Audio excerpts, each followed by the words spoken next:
set records that will never be broken. And the Purchase Center, John Havlicek, unfortunately unable to deliver to them. I'd like to sincerely congratulate my fellow inductees and their families. I'm thrilled for you and honored to be here with you. Many thanks to members of my extended family for the continued love and support. My wife Chris, my children Derek and his wife Jen, Jason and Cole, my siblings and their spouses, brother Rick and his wife Jeannie, Missy and her husband Rick, Susie and her husband Dick, and the grandchildren Luke and Jake. Others supported me in very important ways throughout my career, and I'd like to thank them. At the NCAA, Walter Byers, Dick Schultz, Ted Nipsey, Lee Corrigan, Miles Brand. At USA Basketball, Jim Cooley, John Ford, Carol Cowan, the National Association of Basketball Coaches.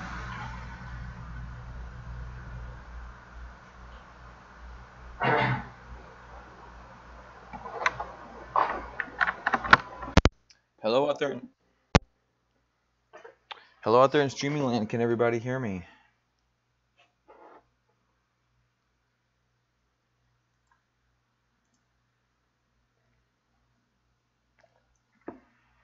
Neo or Run for the Hills?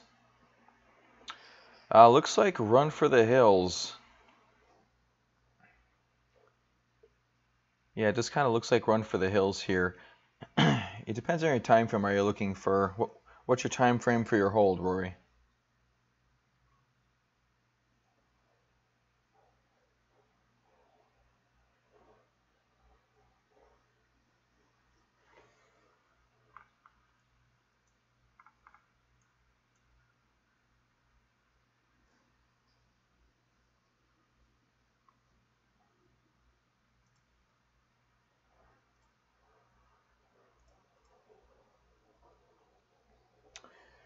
No rush. So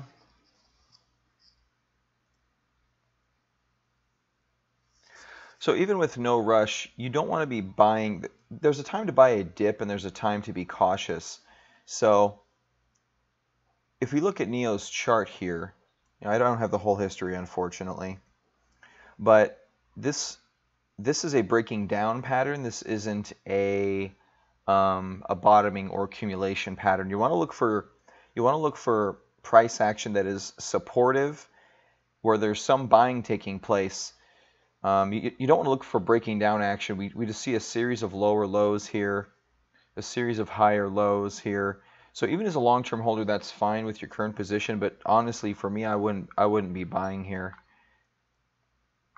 Now, if we get down to maybe this low and you see some accumulation happening, like this is a pretty nice, this is accumulation right here. Let's kind of zoom in a little bit.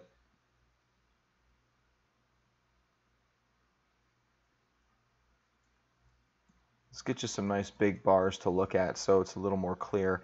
So this is a nice buying bar. This is a form of a hammer. It's not an actual hammer. A hammer should form more up here. I'm trying to look for a good example. I don't really see one on this chart. But a hammer, this is a good volume for a hammer, and a hammer is a reversal pattern. So a hammer, you see at a bottom, you see a long tail. I think IOTA had a hammer. Let me see here.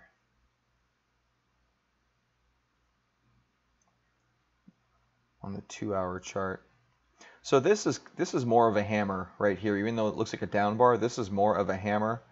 You see this really long wick on really large volume, and it did have a nice move up from here. I mean, it moved up about 10%, not super nice, but even that failed. Hammers are just reversal patterns. They don't necessarily mean a bottom of any kind. But in Neo, we don't see a lot of, this is a good bar, but we don't see a lot of accumulation. Typically, rising channels like this are also overtly bearish. You may think otherwise, but that's not the case. So an upward trend like this at a low area is actually negative. It's actually negative. In terms of, looks like Tahir Ahmed says the market's quite low, especially Ethereum. Do you think it's best time to buy? I do not. I actually have a video. That I put out, I think it was yesterday, about this large Head and Shoulders in Ethereum. And the way a Head and Shoulders, this is the all-time high here. I wanted to put this in perspective. So this is the all-time high in Ethereum. We had a drop down of, I think it's about 50%. Oh, it looks like 70%. Drop down of about 70%. And then we rushed, well, we didn't rush, but we came back towards all-time highs here. And we have a now Head and Shoulders pattern. A Head and Shoulders is a topping pattern. It's a reversal pattern indicating a lower high. And that's what we see here in Ethereum, is a lower high. This can be reversed. Any pattern can be reversed. No pattern is foolproof. But you still have to respect them. You have to respect them, and you have to respect what they mean. And a Head and Shoulders pattern is a reversal pattern. So I think I mentioned that. I posted a video at about, I think here at around this level. And then last night after I posted the video, it started to curl up, and I was actually in chat here on TradingView. If you're on TradingView, you can go ahead and you can see all the chat and people talking and stuff like that. It's pretty fun. My handle here is ILLCRX. It'll slowly drift over to Real Crypto in time, but that's my handle over here. And I've been talking about this this Head and Shoulders pattern and how you target a Head and Shoulders, because it actually gives you a target. So most patterns don't give you targets. Like if you look at the symmetrical triangle here on Ethereum, the one that it broke out of, right here, this does not imply a target. A symmetrical triangle implies a tightening action, an equilibrium between buyers and sellers, and there's no real target implied with this. With a Head and Shoulders, you can actually derive a target, and the way you do that is you go ahead and you draw a trend line from the top of the head to the neckline. And what a neckline is this green line. With a Head and Shoulders pattern, you have a shoulder, a head, and a shoulder. And the two peaks between each head and the shoulder on each side is the neckline. So we draw a line between here and here, and we take the peak of the head to the neckline. And what we do is we actually, where it breaks down, that is where you put, you basically, this is a measured move, and you take that measured move and you put it where the breakdown occurs in the Head and Shoulders pattern. And that's why I have this circle down here. And that's where the Head and Shoulders could possibly be heading. It's pretty well defined. It's a pretty well defined Head and Shoulders pattern. If this is your first time seeing it, hopefully you can say to yourself, oh yeah, I see a high here, I see a higher high, and I see a lower high on the right side. And that's a Head and Shoulders. On the inverse of that, you can have an inverse Head and Shoulders pattern, which is exactly what we see here. All right, this is an inverse Head and Shoulders pattern. We have a defined shoulder, a defined head, and a defined shoulder.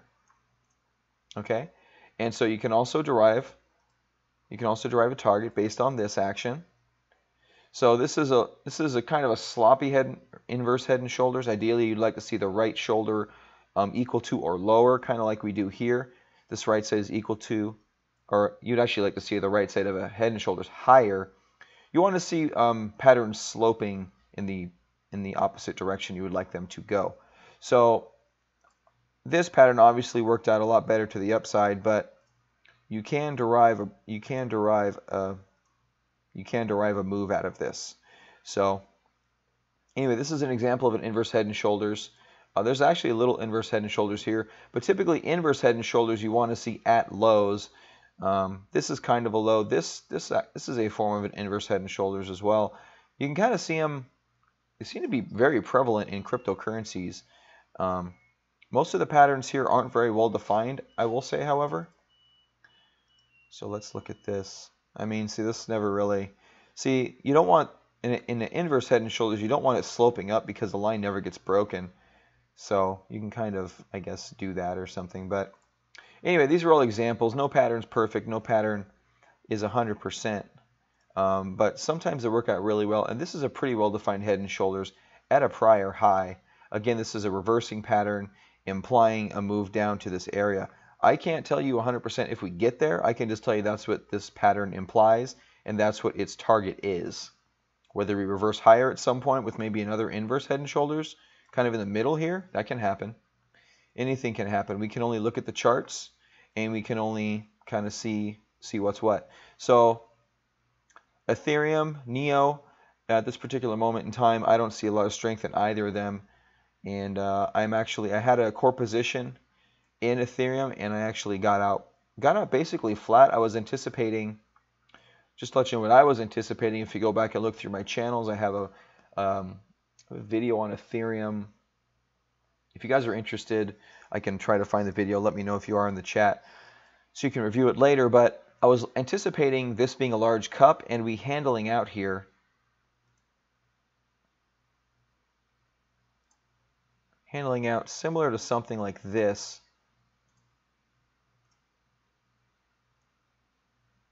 Something like this. Now, could this be a very large handle? Could this turn into a large handle like this? I guess it's possible. You know, anything is possible.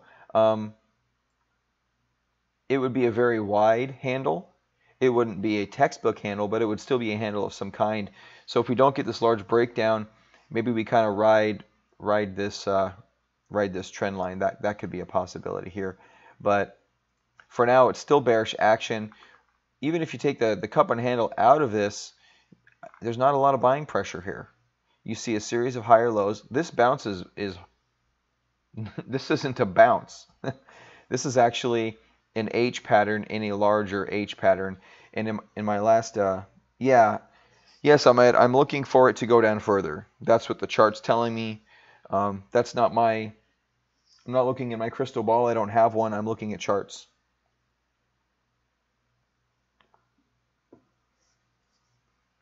So I'm looking at charts, and that's what they tell me here. Head and shoulders pattern, further downward action. If you want to derive a positive out of this, let's go ahead and play devil's advocate. Let's say I'm completely wrong. Okay, as a trader, you pretty much have to ascertain all possibilities. This is a very large volume area here. I was actually calling for this to be a bottom. If you go back and look at my videos, I was calling for this to be a bottom. I was looking for this little consolidation here to be broken to the upside. If you remember earlier, I talked about upward trending channels are bearish, and the reverse of that, downward trending channels are bullish. They're bullish. If you notice, this symmetrical triangle is a downward trend. This is a downward trend, and it broke to the upside. You'll see this time and time again. You will see horizontal to sideways trends being broken to the upside, and you will see channels to the upside being broken to the downside. You see it time and time again. You can look all over these charts and see that. So here's one where that didn't quite work out, was right here. This is an upward channel that was broken to the upside. If you actually see that happen, that's actually an accumulation pattern.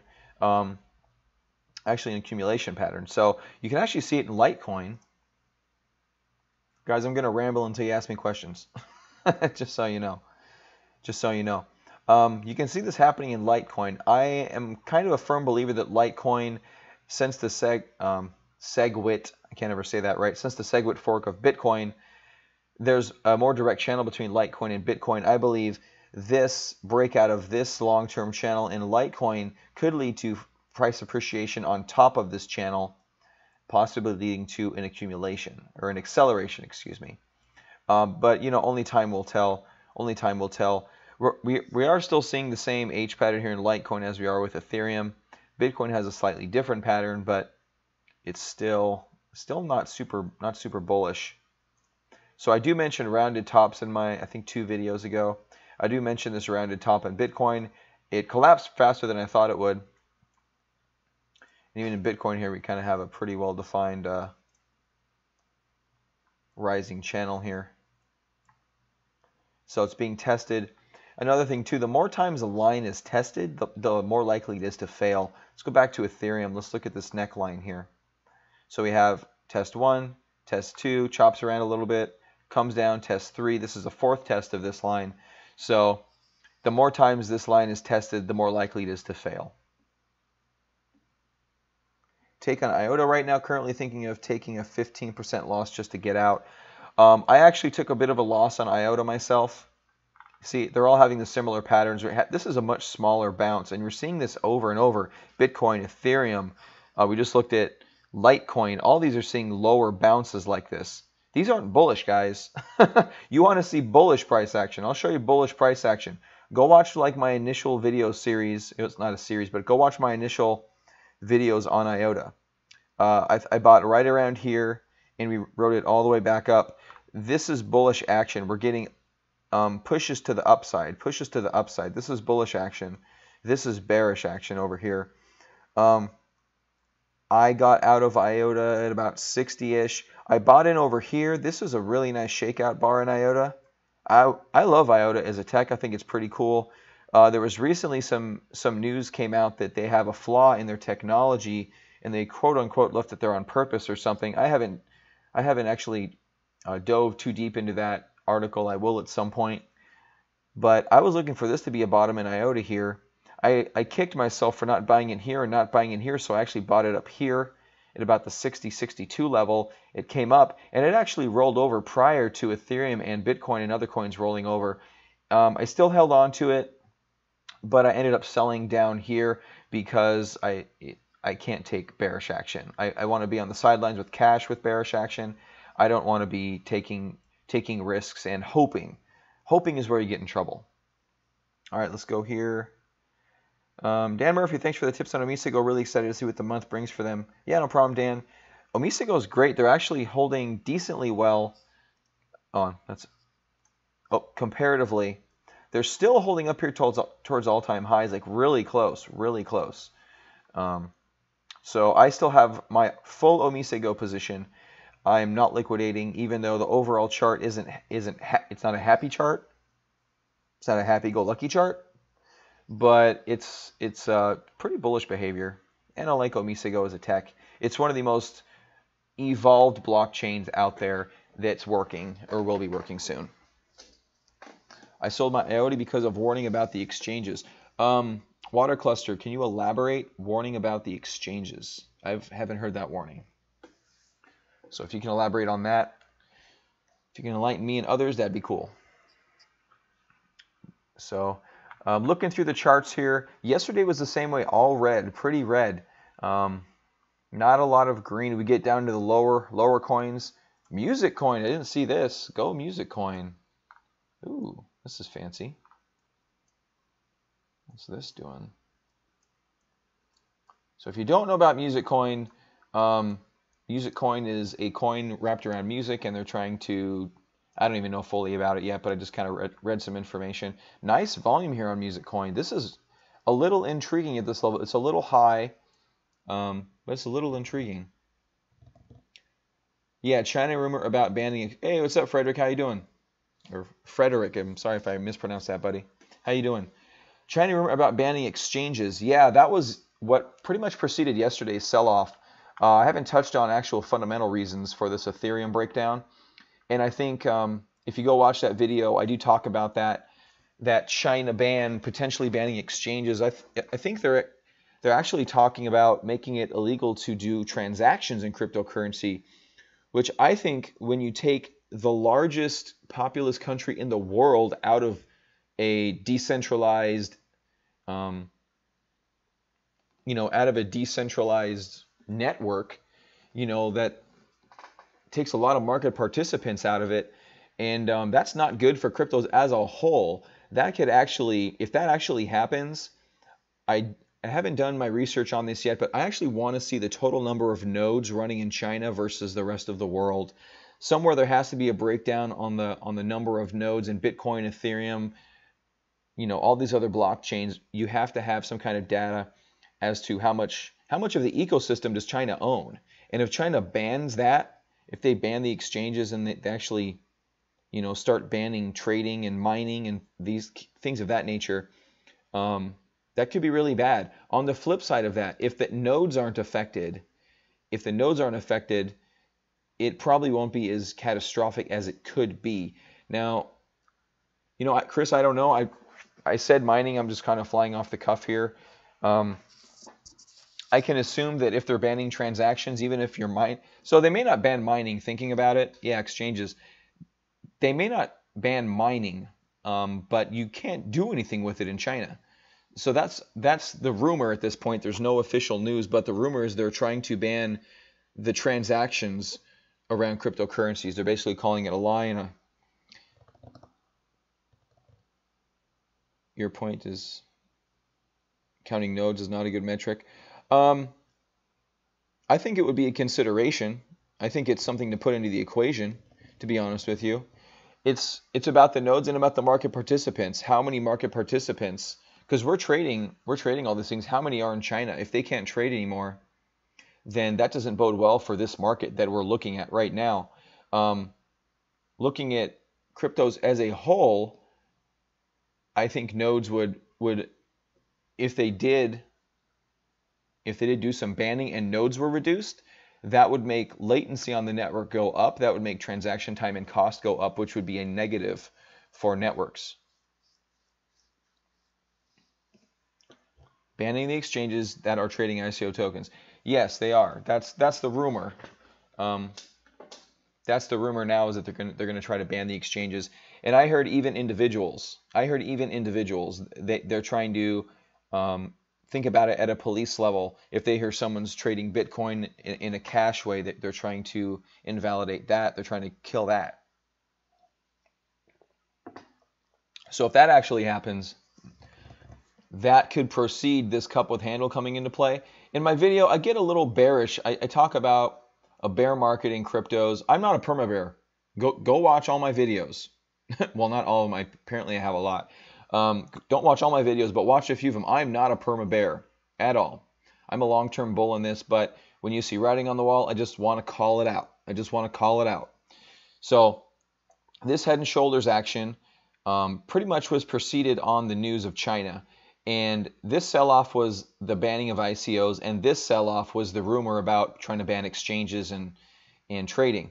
Now, if that comes out, if this comes to fruition where we drop down here to the prior lows, then you have a different situation. Then we don't have a large cup with handle. Okay, a cup with handle doesn't come down here. That's not a cup with handle anymore. To be honest with you, that looks like 2008, 2000 to 2015 type of a situation. So you have, if you're chopping around a level, then it breaks out. But the wider the level is, the longer the chop takes. I mean, think about it. If we extrapolate, let's go to the daily here. Okay, come on. Sorry guys, lagging with the stream and everything happening. So let's do this as an action. Let's take this and let's say this happens again, okay? Oh, look at that. Kind of touches right there. If that happens again, why does that? Yeah, so let's do this. Let's bring this up a little bit. Try to keep the slope. If that happens again, we're going to need another similar run-up.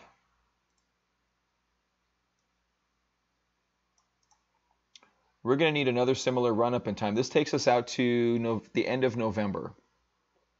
If this happens, if this comes down here, this is a possibility right here. Then we're in a large channel, which over the long term is actually bullish. You want to see a long channel? Check here. I'll show you a long channel. Well, let me finish this out. If we get a large channel here, this is kind of bullish longer term. And that, look, I'm just drawing lines here. These mean nothing. I see guys draw lines on charts all the time, and I call them fools. But this is strictly an example. I'm not going to post this anywhere else. Maybe we get some kind of an action like this, and then we break out again, and then we get a run, kind of like this 6 to 300 move. Maybe we get a measured move like this, and we end up popping up again. I mean, I'm drawing lines here. I have no idea, So then we get a double up here to 800. I don't know. But the only thing I know is that if the China news actually comes out and the market reacts in the same way that it did, we could be heading down here. And in that case, then this could play out. And then even if we bounce straight up, I mean, we're still looking at a 3 to 6 month possible bear market until we hit these all-time highs again. I mean, that's just a possibility, guys. Again, I'm not trying to scare anyone, but I'm trying to show you what the chart says. This isn't what I think. I'm not sitting here giving opinions. I'm just showing you history, how this coin moves. Because keep in mind, This is a $30 billion coin. $30 billion. So, no specific reason why am I using, question is why am I using Ethereum USD rather than Ethereum Bitcoin? The reason being is I like to tether things to the dollar because it's a more stable benchmark. Let's do it. Let's do Ethereum Bitcoin. So it's a more stable benchmark. It's kind of like an easier foundation. Bitcoin moves around a lot more. So yeah, that looks even worse. Don't show me this chart. I don't want to look at this chart. This looks even worse. So Ethereum is half the value roundabout of Bitcoin. So that's like trying to value Microsoft against Apple. Why would you do that? Why would you value Microsoft against Apple? I mean, I guess if you're trying to pick Microsoft or Apple to invest in, you can do that, but you wouldn't do that and try to gauge the sense of a market. I mean, you want to base it against something that's rock solid, and that's the US dollar. So I mentioned earlier I would show you a large channel. Tesla. Let's look at a large channel in Tesla. So here's Tesla. If you're not a stock trader, welcome to stocks. Here's a large channel in Tesla. Let's go ahead and clone this. So for those of you that have never traded stocks before and trade cryptos, welcome to the what your world is based off of, essentially. Yeah, Cloakcoin. Let's look at Cloakcoin just for fun. I like Frederick. We chat. He's a nice guy. He's been talking about Cloakcoin. I have not. I don't think I took it off of here, did I? Trigger me. I guess I did. I didn't think I did. Holy shit. Go Cloakcoin. Frederick, good job, buddy. Good job. That's not going. That's gone. That is gone. Wow. That's really nice. Well, Frederick called me out on Cloakcoin. I think over here. No, yep, Frederick called it. Good job, buddy. Good job. I've just been kind of stepping aside and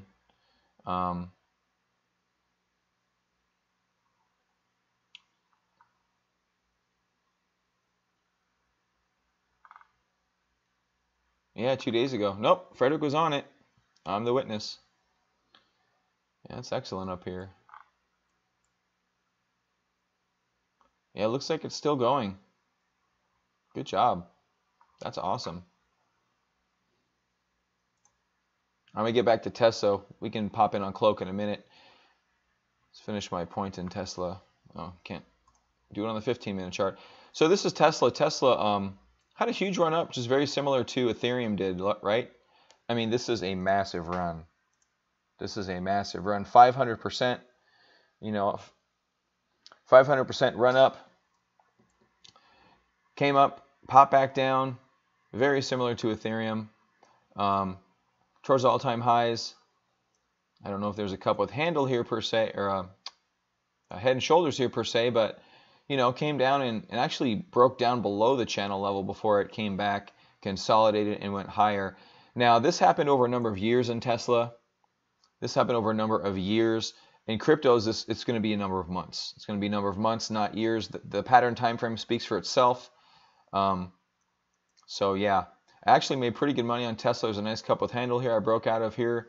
I was trading options, made 90% on that, traded a little bit higher here. I actually bought this low and sold up here. So Tesla's been one of my best trades ever. Tesla was a good trade. So that's what a longer term channel looks like, and possibly happening with Ethereum. Again, $30 billion coin. $30 billion coin. That can't be overstated. This is a large coin. This is a large coin. So, and as we're talking, guys, we're seeing this thing just pump down here, and in increasing volume, in increasing volume. So, yeah, Frederick, I forget your call on Cloak. What was the where'd you find that one at? September, November. What are my coins for September, November? I have positions in. I still have some positions. I have Omisego that I am holding from this area. Still holding them. Went through this shakeout, and I'm still holding Omisego. It's one of the larger coins that's holding up extraordinarily well. I'm still holding it. I got out of Litecoin. I have. I'll show you one of my has turned into a long-term hold, which I'm still thinking about ditching, is EOS. Read it on the forum. Go to that forum more often. I have a position in EOS from up here. It's a very small position. I'm holding it. I don't want to be holding it. This chart looks like crap. Here's one of those rising channels I was talking about. I should have sold as it broke down, but it's such a small position. It's like 1.5% of my account.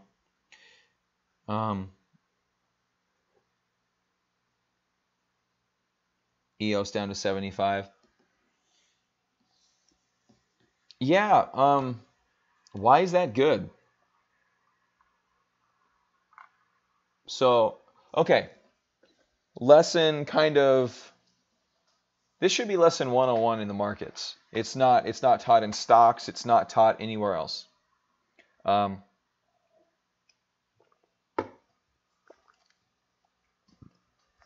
it's going to grow down. It's going to grow down. It's growing down as we're watching it. So here's a lesson in stocks, and this is the same thing with cryptocurrencies. Anything that's traded on an open market and an open exchange with millions and billions of dollars. So we can go back to Tesla. We can go back to Tesla and look at Tesla. Let's look at Tesla again. Good example.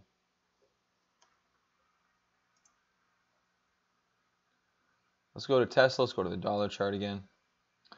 I don't know if TradingView gives me earnings. So let's look at Tesla. Who here knows about Tesla? Who here knows the story about Tesla? Who knew about them back in 2011? Who knew about them back in 2013? Who knew about Tesla? I knew about Tesla back here. I didn't buy it $24 because I don't know. I didn't buy. So I didn't buy Tesla at $24. I traded it here. I traded it here. I traded it here. That's where I traded Tesla. So I'm very knowledgeable in Tesla. I love Tesla. It's a great company. Tesla between here and here, if you look at their earnings, okay, here we go. Earnings $13. Earnings right here, 21 cents, 8 cents, 4 cents, 0 cents, 25 cents. So, estimate was 25 cents. I'm sorry, negative 13 cents, 2 cents, 13 cents, 12 cents, 36 cents.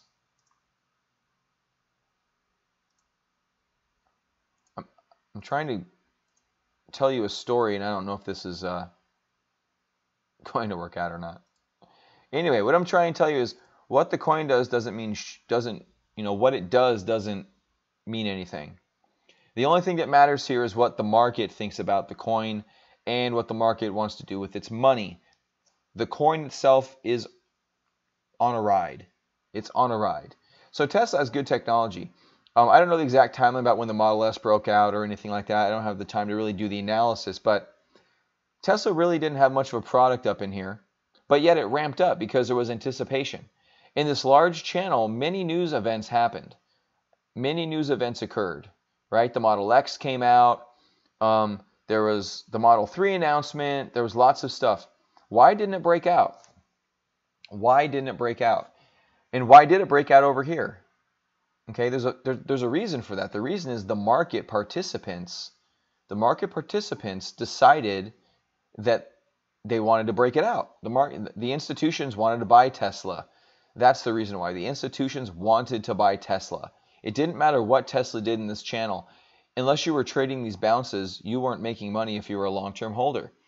So, well, Tesla's not doing anything in crypto, but the point is I'm trying to give you a parallel between markets and between why what these coins do doesn't mean shit. I'm trying to tell you that. What the coins do doesn't mean anything. Okay? What means something is the market participants coming to a consensus. That's what means something. So in Tesla, the market participants came to a consensus that nobody was selling Tesla anymore and they decided to buy it. They decided to buy it. That's what matters, is the market participants decided to buy it. Why? I have no idea. When?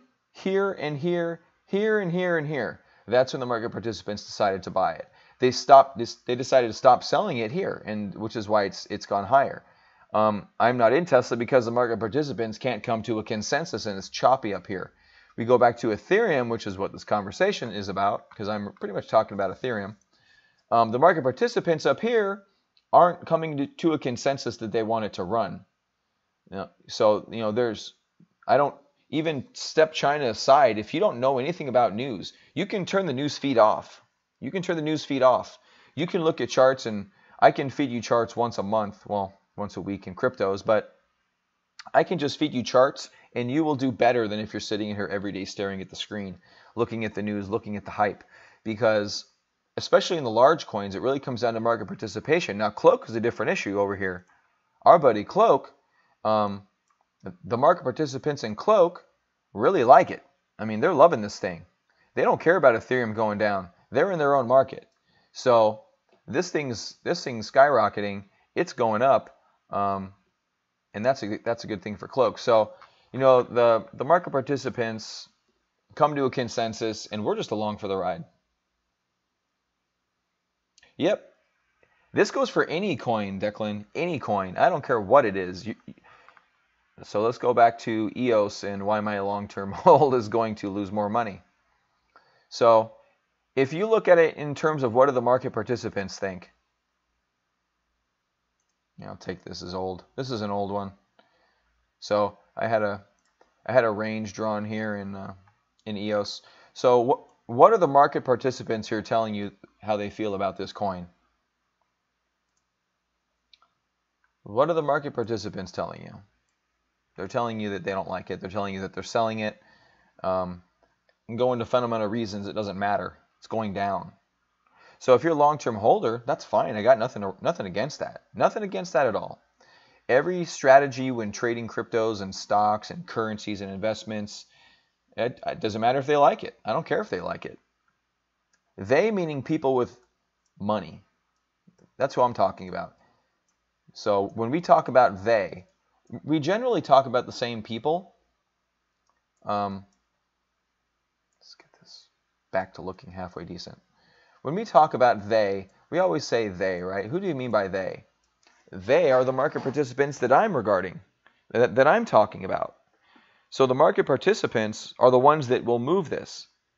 So let's say, okay, let's back that up a little bit. So market participants at this particular time mean a lot to this market. Any publicly traded entity is going to be at the mercy of the market. And the market is greedy and finicky and frothy and non-rational at times. Altcoins have a slightly different use case, especially with coins like Ethereum and anything that is used to, because you spend these to perform a service. So it's a little different in stocks. In stocks, it's all about market participation. It's all about market participation. It's very similar here because, again, it's an open market, but you still have to spend Ethereum or Ether on the Ethereum network to do something. So in that regard, there's a possibility that over time, as the Ethereum network matures, the coin can have support just due to the fact that it's a utility. At that same notion, it can also have a ceiling to the upside because the network's going to lose utility use as the coin gets extraordinarily expensive. So that's kind of the dichotomy that we have yet to see come to play here.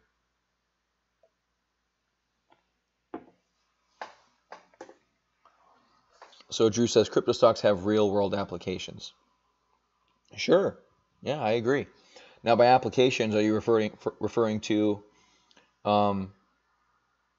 actual applications on a blockchain, or are you referring to what I was talking about having to spend Ether on the Ethereum network?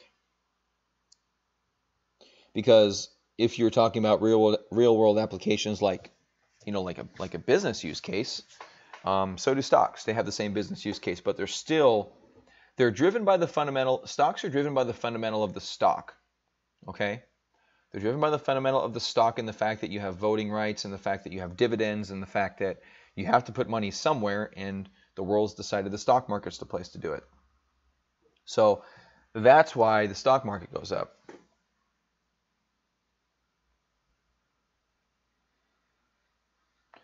Yeah, so Drew, you can pay with your shares of Bitcoin, Ethereum, etc. You can pay with stocks. You can pay with stocks. There's something called margin. And if you want to, if you have $10 million in stocks, you can actually take cash out in the form of margin at a low interest rate, and you can spend that. So, I mean, you know, there's back and forth. There's back and forth. Now, Bitcoin is a different use case. You do mention Bitcoin. Ethereum is a use case of utility, right? So you're going to write smart contracts. You're going to do all these things on the network that you use Ether for to spend on the network. So that is a different use case like I was referring to. And we'll see how that plays out. And I'll be honest with you, this is going a little off the, not really off the deep end, but a little bit, so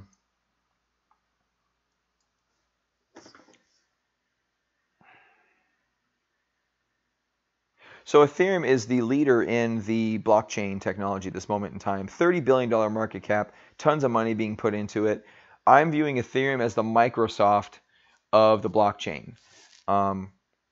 So no pun intended, but you know, Microsoft is on board with the Enterprise Ethereum Alliance. You have many Fortune 500 companies. You have many cryptocurrencies. Sorry guys, looking at charts, reading stuff, losing my train of thought a little bit here. Yeah, so Microsoft, I view Ethereum as the Microsoft of the blockchain. Okay, you can make applications on it. They have their own language. They're trying to form partnerships. There's a lot of things they're doing right to cement themselves as the backbone of the blockchain going forward. That being said, you know, there's other companies that have come out like Linux. Obviously, Linux isn't a company, but you know, Linux technology came out, and it's still hasn't garnered, you know, tons of market cap position or a market position in terms of users. You know, Apple's come out, so you have competitors in these spaces that are just as big as Ethereum, or I'm sorry, as Microsoft, and it's going to be that way in the future. Ethereum at $30 billion is going to have 2 or 3, and it could be Neo. Neo could be one of them. It could be Lisk. It could be any other of these platform technologies that give you an ecosystem to develop in a more friendly fashion. So you just have to, you know, keep an eye out on these smaller coins too. I got way off track there, guys. I completely forgot my point, I'll be honest with you. What are the real pros of cryptocurrency shares versus stocks? So the pros of cryptocurrency shares is the fact that we're gaining 50% in a number of days, in a number of months, and we're actually able to forecast that. That's the main benefit. The other main benefit is I view the cryptocurrency market as the stock market was like in the early 1900s, you know, maybe 1950s, 1960s. I don't know an exact date, but it's very infant. And so we talk about market cap. The overall cryptocurrency market cap at $143 billion pales in comparison to the stock market. So if you I haven't done this math, but if you were to add up all the market caps of all the stock markets in all the world, it would be trillions and trillions of dollars, 20, 30 trillion dollars maybe. I don't know that number. So the main benefit of cryptos versus stocks is that you're really early in this game. Over the next 10 years, this comma is going to move.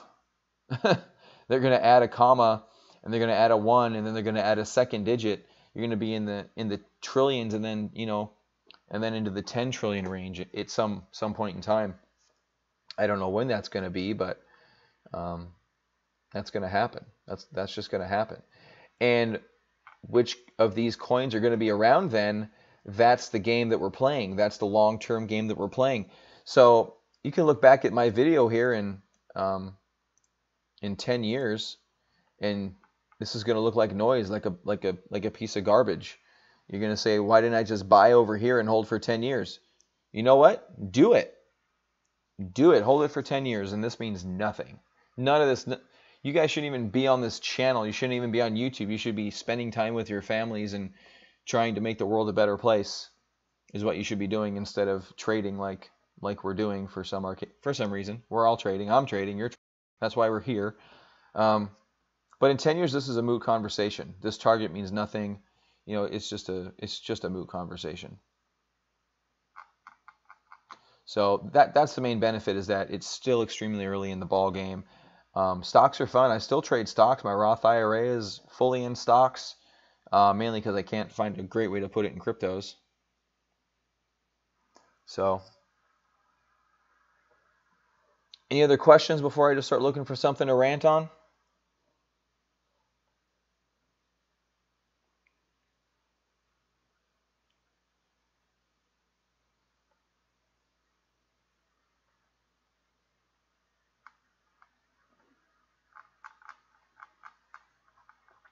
Let's go look at Cloak Coin.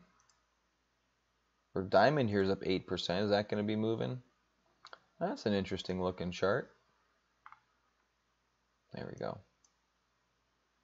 I have a topping bar here, kind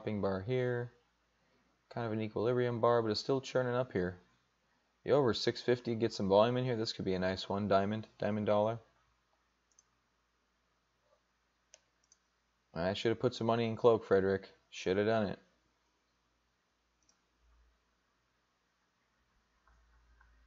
There's a nice entry point here at about 10.29. We got you $1 and change, up 10% there. So this is some nice tightening action up in here on some lower volume.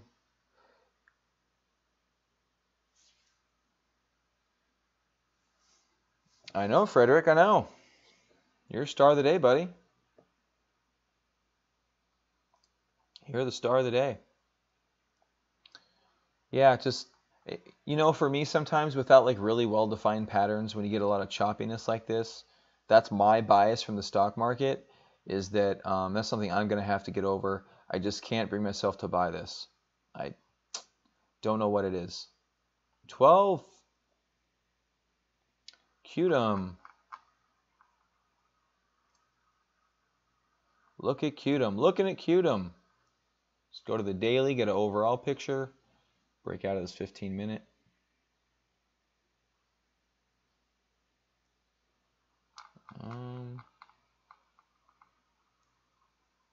Okay, apparently I'm going to have to go to a smaller time frame on Qtum.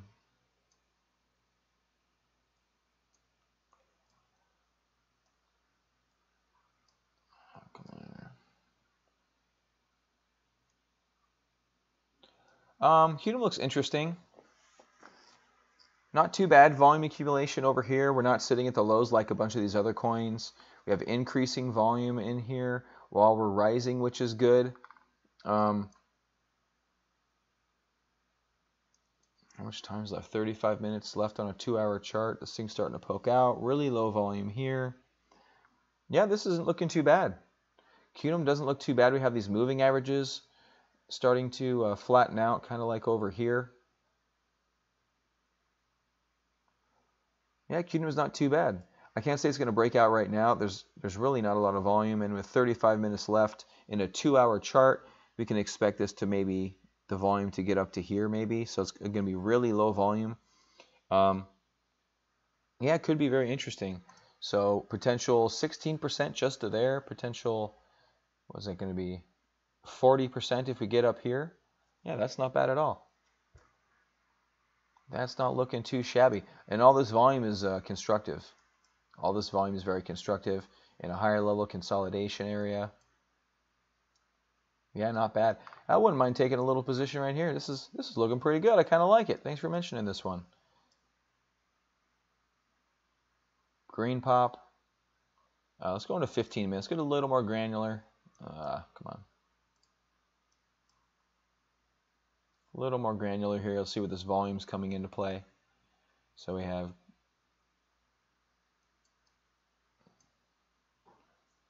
nice green volume bar. The whip. Yeah, went over Neo, not liking it at all. I'll go over that in a minute. So we have green here popping, green here popping. Green up here. Well, these are closing towards the top. That's really a good sign on these big green bars. Green bar up here is pretty nice. Green bar here. A little bit of toppy, which precedes this choppiness action. And then we have green here, green here, green here. Yeah, that's really nice. And they just stop buying it, let it drift down. We get a large buying bar. You see the height on this bottom wick here. You see this. We see this accumulation here. I know I'm going bar by bar, guys. This is just what I do. So it's just what I do. And yeah, this is nice here. I love this curling action. I really love this curling action on flat volume. If this continues to do that, yeah, I would probably wait for it to get over. If you wanted to buy it here, maybe give yourself a stop here about 3. You're at 307. Give yourself a stop here about 3. 2% for maybe 8% up move. That's a 4-to-1 risk reward ratio. If you guys aren't used to doing that yet, you should be plotting your risk to reward ratio, how much you're willing to lose for how much you could possibly gain. That's a good strategy to definitely good something to do. Ripple. Someone mentioned Ripple. Ripple. Where's Ripple? Ripple. Oh, there it is. Ripple. This is the opposite of that, at least on the right side here. Yeah, not liking this bar. Even this one little bar in the 15-minute time frame. It's breaking down. We're living under these moving averages, not a healthy action. Let's go to the wider time frame, which tells a different story. Still not liking it. So here's what you're looking at. You're looking at Ripple had this really nice move. Really nice move up here. I don't think I had a video on that at all. I missed that move completely. Big pop, came down. We came up, consolidated, came up, consolidated, came up, consolidated. This is all healthy action. From here on out is non-healthy action. You have a breakdown, a lower breakdown, and then we have it popped up here on the last sell-off, just after the last sell-off, and then broke down with the rest of the markets and breaking down what looks like, again, not healthy action. Not healthy action. Qtum have an announcement coming on September 13th. I bought the dip on Qtum. Where'd you get in? Do a little bit of bragging. Why not? And in a second, I'll tell you why not, actually. Why you shouldn't brag. Have I done NEM already? Let me go back and look at NEM and tell you why I'm not liking NEM and why I have a position in NEM. Where's NEM? NEM should definitely be above LISC. I usually have these kind of marked by market cap. I'm thinking of NEO. I'm sorry. I'm thinking of NEO. I'm sorry. NEM. I don't like NEM.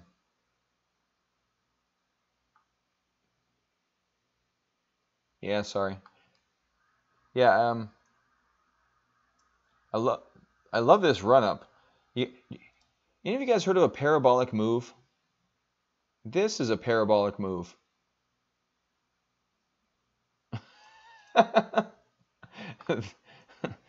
I hate this one. That's a parabolic move in NEM. So, okay, you know what? I recant my statement. I can't say I hate NEM. I've been trading stocks for a very long time. I've been trading cryptos for not that long. So I don't have the history. I haven't been looking at this since March. I would probably have a different set of coins that I loved, like NEO and like NEM, if I would have been back here. So I haven't been. So this is, I love this. I love this. Who wouldn't, right? What's this percentage?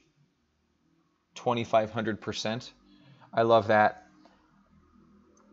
This is warranted with a 2,500% move. And that's kind of what I was talking about with Ethereum earlier. You can do a very large rest. So from May up until March, this is a 4-month rest in NEM. I need to do some research. I need to do get to know a coin on NEM. I was wrong. Everything I said was wrong. I don't hate NEM. I don't like this action for trading. It's just flat. It started to get happy here, and then it sold off. This I did not like, and here we're starting to flatten out. I don't like it for trading. I do like it for long-term holding. I will wait until it runs again. And then if it does anything similar to this, I'll be all in. Not all in, but I will definitely have a position. So what you just witnessed there is something you have to have as a trader. You have to have the ability to say, you know what? I'm just completely wrong. I'm just completely wrong, and I'm going to change my opinion right now. You can't have an ego of a trader. You have to have the confidence to take a position, and a large position, to make some money, but you can't have the ego that you're unwilling to change if the market changes your behavior. So I apologize for that. Okay. I was going to say I was going to talk about something. I forgot about it because I got into my other life lesson that I was going to talk about that I just did. Damn it. If you guys can remember what I was going to talk about, please mention it. I will talk about it because it was fairly good. It was fairly good. Love and Omisego. Man, this thing is just doing good things. Let's look back at Ethereum.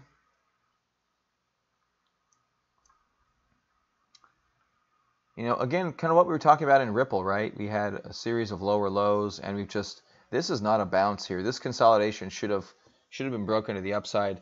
Another thing, when you're looking at these charts, anytime you have abrupt downside movement, and I wasn't thinking about this in the time, I was trying to be optimistic. I mean, cryptos come down and they jump right back up. I mean, they just tend to do that. But like, look at over here. I was hoping we'd be in this kind of a situation with Ethereum. If you've been following me for any time, I was calling for a cup with handle in Ethereum and then a move into all-time highs. And I had a huge core position. Trig is burning 70 out of 100 million tokens next week. Really? I have a decent sized position in Trig. Anyway,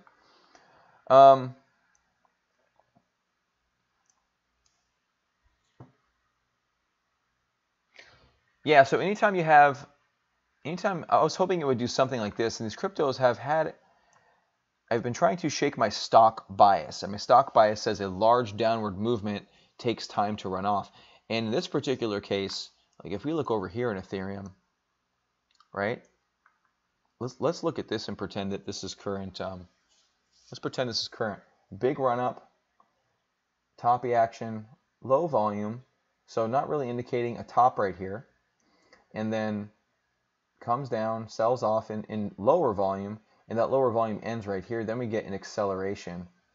So typically, anytime you see something like this, but this, remember I talked to Hammer, this is a hammer bar, guys. This is a hammer bar. All these wicks to the downside, I mean, these kind of show some accumulation. So in the same token that, yeah, this pretty much disproves what I was trying to say earlier. Anyway, I'm trying to shake my stock bias. So what I'm trying to get at is anytime you have these sharp down moves, come on. These sharp down moves need time to consolidate and sell off, okay? So this is a pretty sharp down move. This is, what's the percentage on this again? 27%. This is 27% in how many days? I think it's 3. Yeah, 3 days, 2 hours, 2 days, 12 hours. So it moved 27%. That's going to take some time to work off. You know, thinking it would come back here and go to all-time highs, you know, I was a little, you know, even with good volume, you still don't see the big wicks to the downside that we did see. All these bars are solid bars. This is solid selling, guys. This is solid selling. This is solid. Actually, that one's not solid. That one shows some nice accumulation. So that's some nice buying in that bar, but it wasn't supported. And so far, I mean, yeah, maybe this thing chops here and then goes higher. That'd be awesome. I would love that, and then that would kind of make my handle happen. I mean, that would be great. I'd love if that happened. But, you know, with the Head and Shoulders, I'm not necessarily seeing it at this moment in time. So let's look into this Trig burning 70 out of 100 million tokens next week.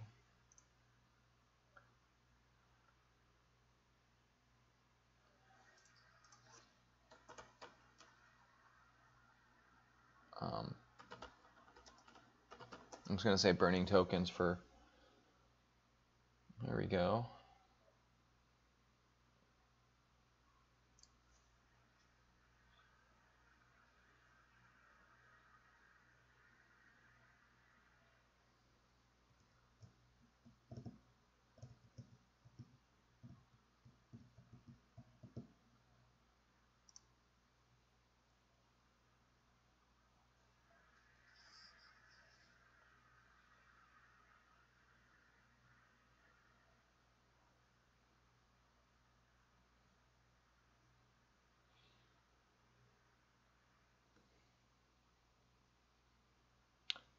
Yeah, I'm looking for a source too.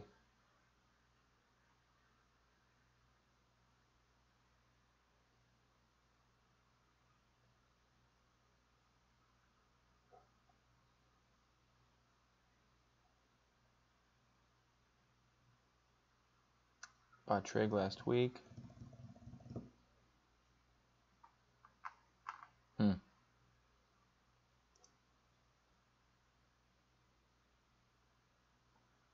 Oh, that's just a link to trig. Yeah, it's just a link to trig. So Trigger, 30 million market cap coin, very small coin. I got a buddy who I got into cryptocurrencies. He likes to trade the smaller coins, so I kind of get some information from him on some movers. He mentioned trig over here, I think. And I think I forget where I have my position at, but anyway, I have some trig. I'm just kind of holding it. And it's been going really well. Hasn't really been following the sell-off that much, kind of in the same way that I've got a lot of views open here. All right, 77% in Cloak. I'm looking for a topping bar here. Let's go to the daily on Cloak and then kick ourselves. Yeah, what's your percentage you're up in Cloak there, Frederick? Maybe like 60% or so?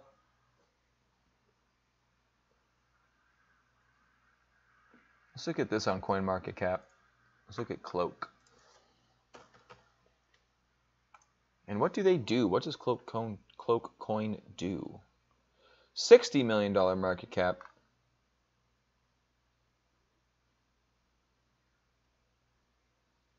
Where would be a good point to get in again on Cloak?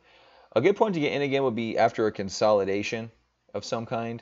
You could look for it in a pullback scenario. You could try to buy at a low since you already have a fairly low signal anyways. Sorry, a buy point anyways. Yeah, it doubled, I know.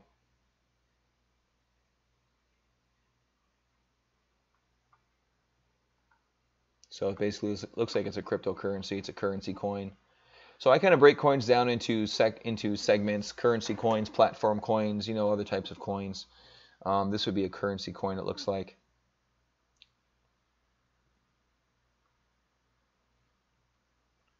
OK Cash. I don't know their symbol.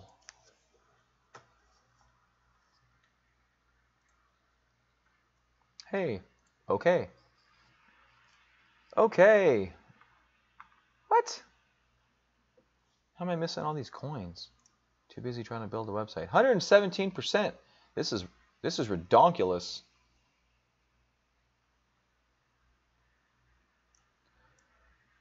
No, the buy point, the nice buy point was here at 18. For the next month, I can't go out a month, Dillman. A month in cryptocurrencies? Come on. You want to do a month? That's asking a lot. I'm looking at a 4-hour, I guess I'm looking at a daily chart, but yeah, so this is a really good buy point. Let's dig in here, go through some charts. Rebranding having lots of public next week, believe missed on buying yesterday night.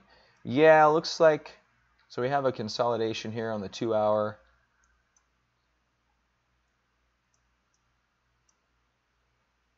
Oh man, oh God, this is gorgeous.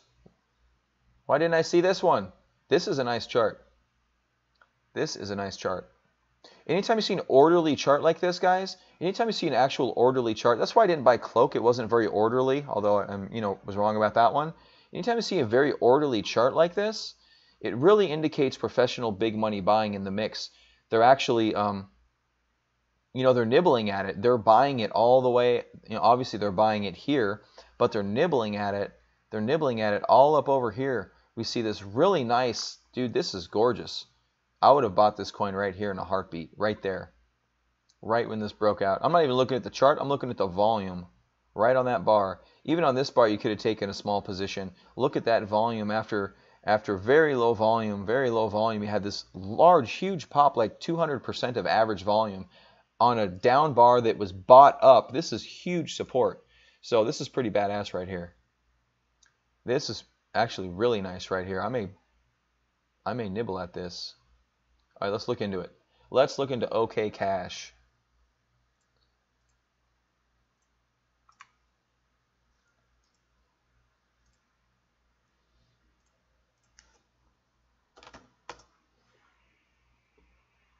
Aldo, Qtum's pretty interesting right here too. Qtum's pretty interesting right here too. We looked at it a little bit ago.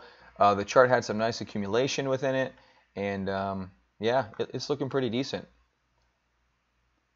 OK Cash, $29 million market cap. Probably another currency coin, I'm assuming.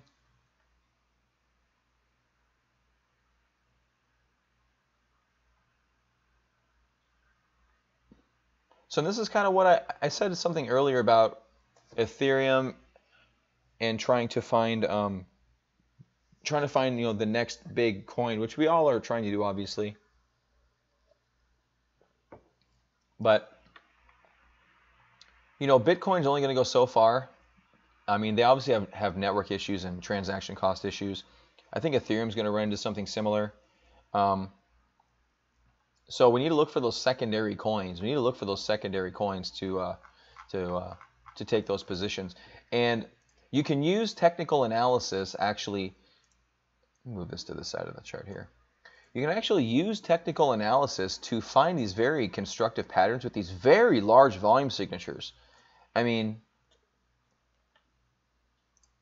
okay, where's my Bittrex? Is this in Bittrex? I'm buying this. I'm buying this coin. I don't know if I have any cash available.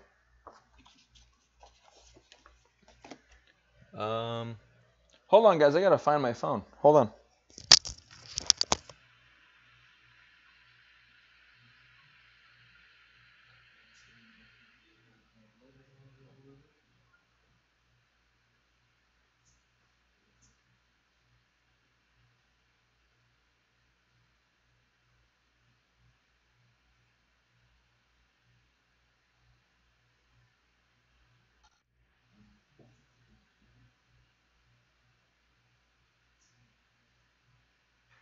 Where's my phone? Shit.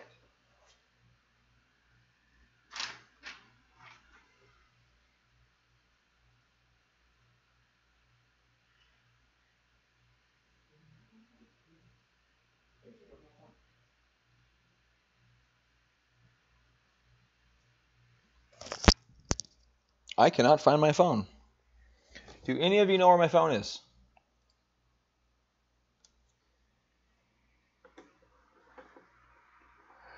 So Frederick, why am I buying now? So first I'm looking for my phone to buy. I'm not going to take a huge position in it, don't get me wrong, but this is a long consolidation for this coin. It run up, it's going to have a small pause and it's going to run up again.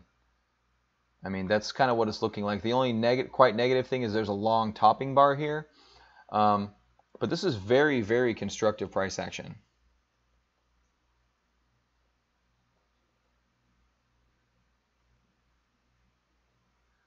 So this isn't a high, guys. So I think that's what you're missing. We talked about buying bases. So maybe I'll get into that a little bit. We're getting some nice runs here in some of these coins. What's Ethereum doing? It's kind of hanging out. Looks like they're moving some money around, and you can kind of see this in this action. You can kind of see all this. So I really like this OK coin. This is extraordinarily constructive action.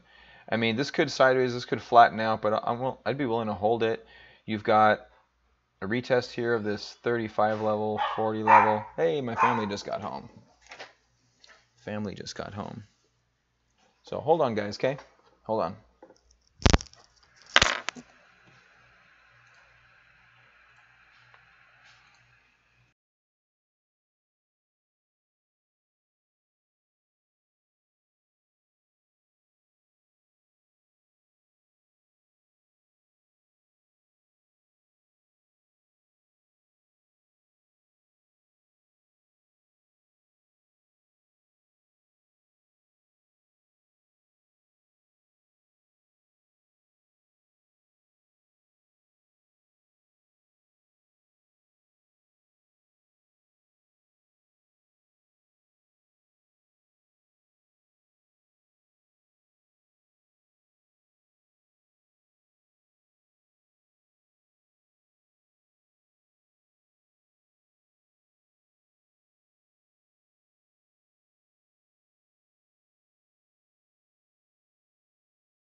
All right, guys, I'm back.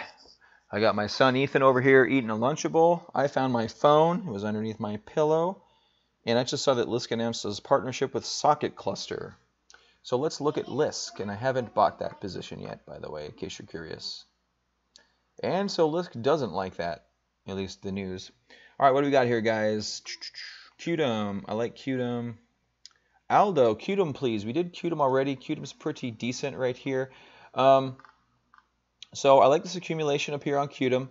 It is not sitting at lows, kind of like some of the other coins of this, that are happening right now. It's kind of sitting up. Oh, do those moving averages not move? That moving average is not moving. That's funny. Let's get that off my chart. Let's just do one moving average on here. Let's just do this. We'll keep those two. Okay. So Qtum's not bad right here, actually. I do like the increased volume here of these last 4 bars with it starting to curl up. I think that's very healthy. I think it had nice, this is a very nice accumulation bar here. This is also a pretty nice accumulation bar here. Look at the volume here. That's very nice. We have a lot of nice little green bars. So I think that's pretty cool. Yep, it's also living above the moving averages. That's right. Looked at Qtum a few minutes ago. Have you done ARK and MCO yet? I have not done ARK or MCO. Let's see if I can find them. ARK! I've been kind of looking at ARK a little bit here, but I was interested over here in the market tanked, and I just haven't been able to do it. This large volume here reversing in is not very healthy, although this is kind of looking like a form of a hammer with 8 minutes left on a 2-hour bar. The volume's not going to be very heavy, so it's not a very significant hammer. Still kind of sitting above this area right here. You can kind of see this 274 area on the dollar at least. I'm looking at the dollar against the dollar here. You try to find areas that have been tested multiple times, and those are your support and resistance levels. So it's not too bad if it gets back below the 273 area. I would sell it. Past that, I'm not mad at it. I don't love it. ARK and MCO. MCO, that's Monaco, right? Monaco! What's going on, Monaco? Ethan, do you like Monaco? Do you like Monaco, Ethan? He's thinking. Do you like Monaco? Give me an answer. People are waiting for your opinion. It's important. You don't know what that is. That is a good answer. Actually, that is the correct answer. You don't know what that is. So Monaco is doing nothing, and I am actually owned some Monaco. I had this nice trend line breakout here. See another orderly pattern? You see this one? Another orderly pattern. So we're starting to see that these orderly patterns kind of work. The orderly patterns work, and that's why I didn't get in Cloak Coin. It's just it wasn't orderly. I can't get a clear picture. It doesn't mean that it's not going to work. Obviously I'm going to kick myself a little bit, but Monaco is sketchy. I think the devs are interested for fraud or something. I don't know. It's not breaking down. It's actually holding really well this, what is this, 20 level? It's really holding this 20 level pretty well. Yeah, it'd be good for a long-term buy and hold. The only problem with that, let me tell you the problem with this. We talk about long-term buy and hold, and guys, I'm going to struggle with this. I need you guys to help me out. I'm going to struggle with buying and holding because I come from the stock market. When you buy and hold in the stock market, you go for years. You can go for years and just get destroyed with that hope that it's going to work because it's a good company, it has a good product, it has earnings, blah, blah, blah. Doesn't mean anything. Doesn't mean anything. So let me give you an example. Who here knows about VRX? Do I want to do VRX? I don't know if I want to do VRX. Anyway, I'm not going to do that. I won't take you into stocks again, but I'll give you a cryptocurrency example, namely our best friend, EOS. So EOS, a coin that was holding steady for quite a long time. I actually had this level at 150. I was looking for it to to break out of this level. We have a nice well-deformed top here. I had a video out a while ago, said it needs to break out of this level before it continues higher, and then it did this, and so now we've gone down 57%. Now we've gone down 57%. That's why I struggle with buy and hold, because even though EOS may be good technology, the market, if you talked about this earlier, the market didn't really think so. At least not yet. I mean, so in EOS's defense, it has a lot of volume down here. I mean, maybe it starts to pick up. I don't know. Anyway, it's down here. I don't want it down here. I want it up here. And if I'm going to put money at risk, I'm going to put money at risk at something that's up. Metal. I have metal in here somewhere.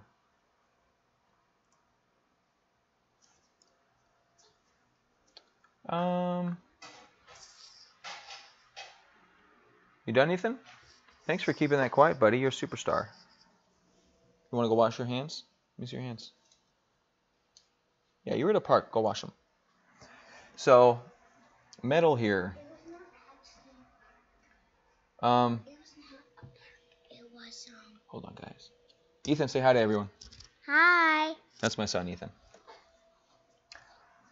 So metal's kind of choppy, just chopping around. Not very well-defined price action like my buddy OK down here. This is pretty okay. Pretty well-defined, pretty good price action here. Pretty symmetrical, very orderly, not a lot of chop. So, yeah, kind of liking this OK cash right here. What does Waves look like? It may be forming a double bottom on the daily. Let's look at Waves.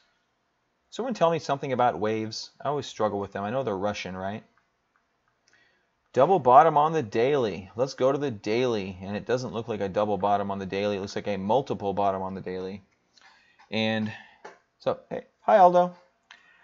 So this isn't a double bottom. This is a 1, 2, 3, 4, 5 to 12 bottom. The more times a line is tested like this, and actually where they're at now is kind of a critical level. Christian Gray, talk to our buddy Frederick. He is the soothsayer in that one.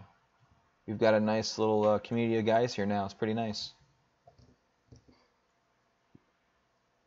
Yeah, so it may be lining up to break down. What you're noticing here is a series of lower lows. You're also noting this key level being tested several times. 1, 2, 3, 4, 5, 6, 7, 8, 9.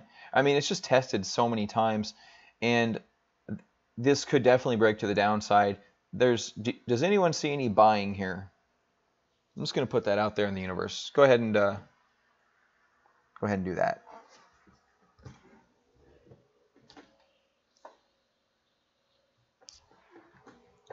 I'll be right back in a second.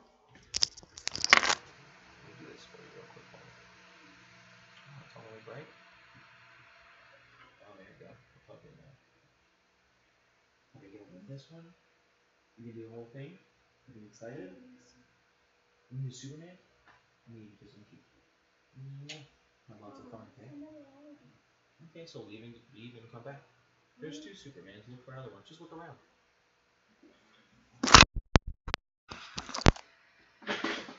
Ethan, you could have saved my life there, buddy, but you didn't.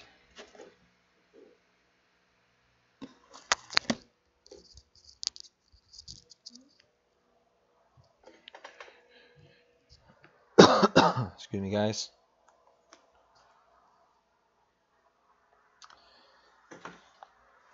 All right, let's go back and look at OK, because I'm interested in OK. I don't care what you guys think. I'm joking. Kind of. 159. Man, I need to do more work on these small coins. You know, I'm trying to build a website. I'm trying to build something that we can dump some knowledge into and kind of have a repository. That's taken up a lot of my time. I'm missing out on my trading opportunities.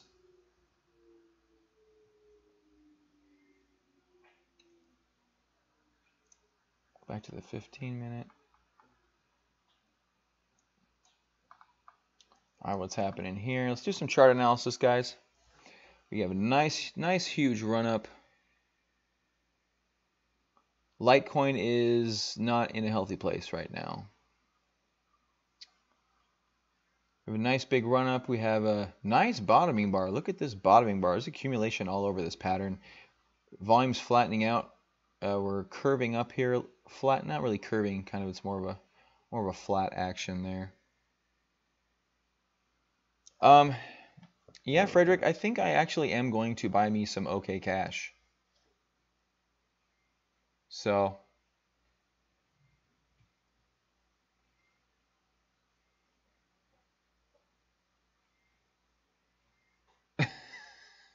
I'm reading a comment from this. Oh gosh. There's this guy named Ring Ring that's been commenting on my videos every once in a while, and he I don't know. Here, check this out. Look at this. F Ethereum, it is officially dead. Look at it. All the coins got hit due to the whales manipulating the markets, and Ethereum lost the most value and is recovering the slowest. LOL. Whatever. And then he says, hey, buddy, didn't you say that Ethereum is going to go for all-time highs? I said, no, it's dead and it's going to go down. Well, I was right. I told you technical analysis doesn't matter. No disrespect.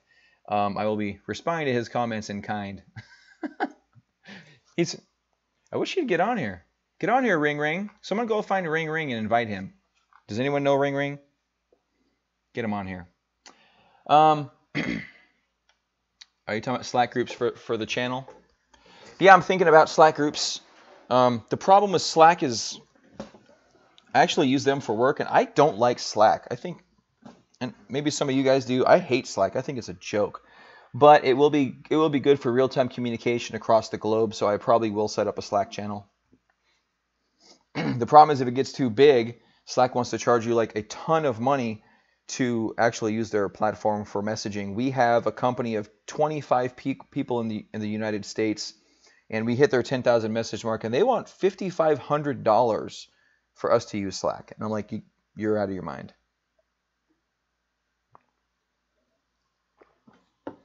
So, all right. Sorry, guys. Got me talking about Slack. I really don't like Slack. Let's get into Bittrex and buy some OK Cash. This looks like it may run again. I'm going to text my buddy as well. I can't see your chat while I'm doing this. Let me split my screen here.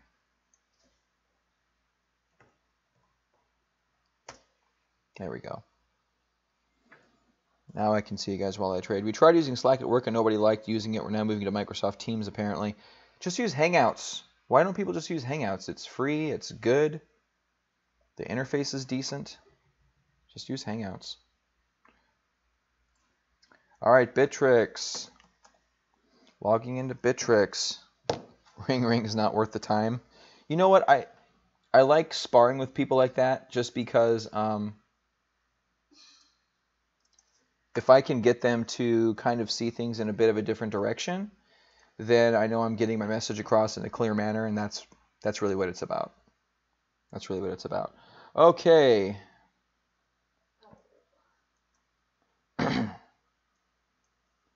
I need to see what I have in my portfolio at the moment. Ooh, I have ADX. What are you doing? ADX is up 4% too. Maybe I'll sell my ADX finally. Get into some Ring Ring. Man, P-Toy. Like I said, my buddy does these small coins, and yeah, I'll get out of P-Toy. I'll get out of ADX. Maybe I'll get out of half a trig. Are you guys buying this? Is that why this is moving up?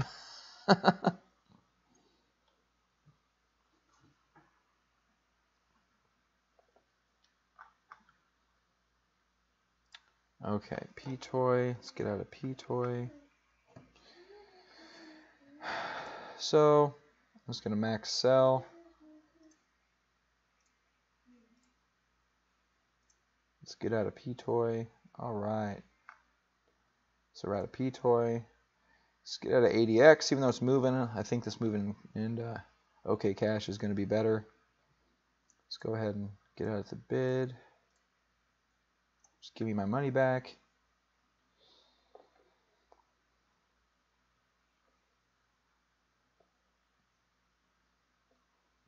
Yeah, guys, I wouldn't buy Cloak at this level. I guess it's pulling back a little bit. Maybe now's not too bad.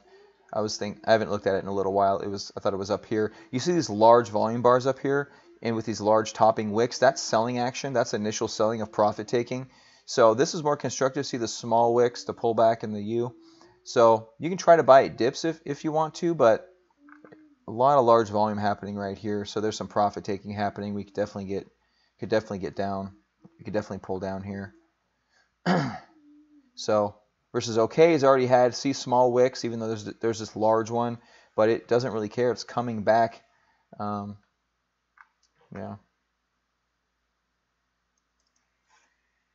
I just want to show you guys a trick. Who here uses Bittrex? Who here uses Bittrex? Here's a trick.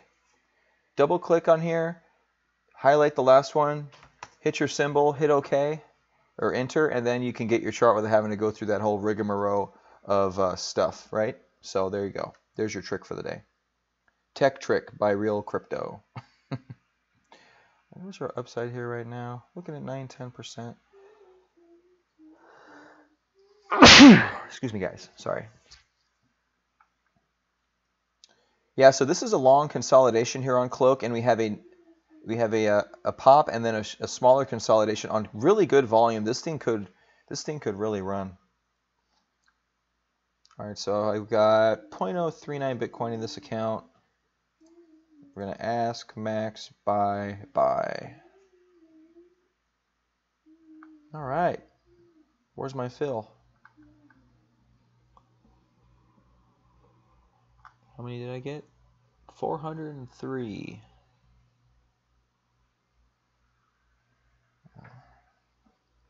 All right, so there we go, guys. I bought.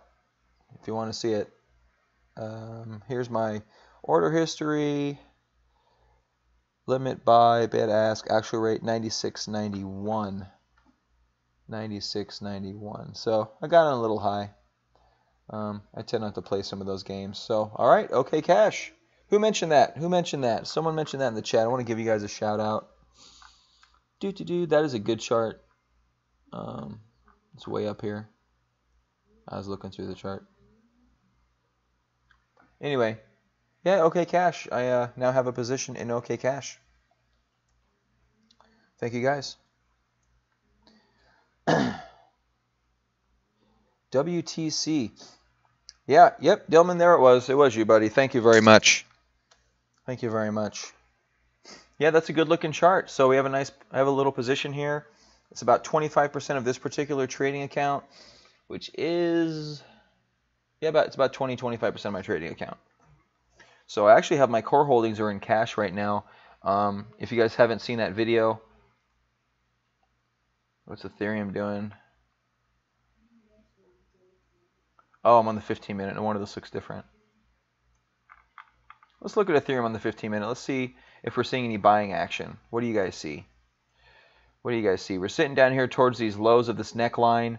We have this large sell bar on big volume closing at the bottom. We have this large green bar closing down here. Looks like it was whipsawed around a little bit. I can't say that's horribly constructive, but it did close green by, I guess, at a penny.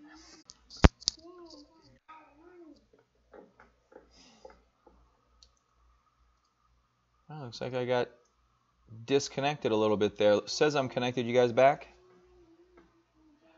Selling triggered a loss for OK Cash. How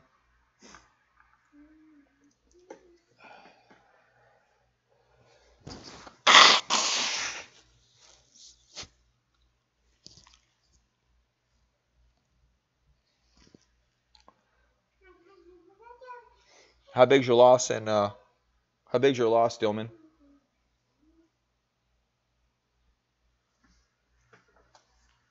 Like dollar-wise.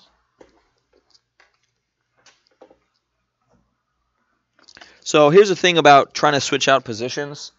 It can be, there's something called over trading, and I don't want to tell you what to do. I can kind of give advice.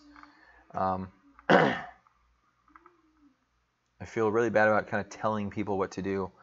Let's go to Trig. Actually, yeah, I guess I just sold my Trig. So Yeah, Trig's not looking really hot here. Selling Litecoin to reallocate. I recently sold my Litecoin. It looks like it's... Yeah, it looks like it could be heading lower with the rest of the markets. This doesn't have a head and shoulders pattern. It does have an H, however. If you guys haven't heard of an H pattern, I wouldn't doubt it. It's not like something that lots of people talk about, but it's something that I've seen in the chat rooms over the years. And an H pattern is bearish. It actually means more downside. So I would probably personally sell Litecoin. I did sell Litecoin. I don't remember where exactly, but less than 10% loss. Yeah, I would sell Trig at a 10% loss. You want to keep your losses small. So if you have a less than 10% loss, that's a good loss. That's not a bad loss.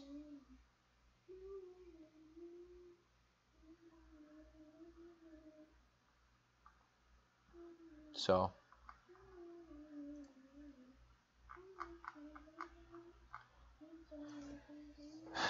we'll see what happens with OK Cash. I mean, I'm not anticipating it jumping right now.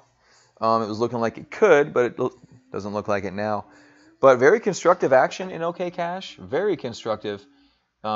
Pretty orderly. Have a nice run up. This looks like it's the start of a run, not the end of a run. If you notice, we had this breakout here. We came up consolidated, came up. So we had a couple runs, and then we had this large base. So now we're just coming out of that base. Darn it. Now we're just coming out of that base, and so we're probably due for a few more runs in the near future. So I didn't touch my core position to get OK Cash. I just took it in my trading account.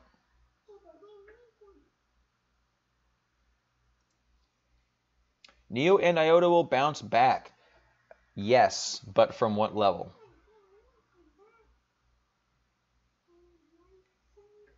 Minus 20% for NEO and IOTA. You're still on the IOTA, Frederick? Let's go back and look at IOTA.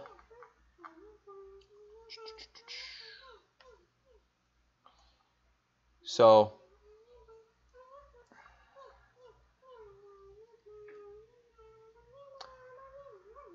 I'm a little torn.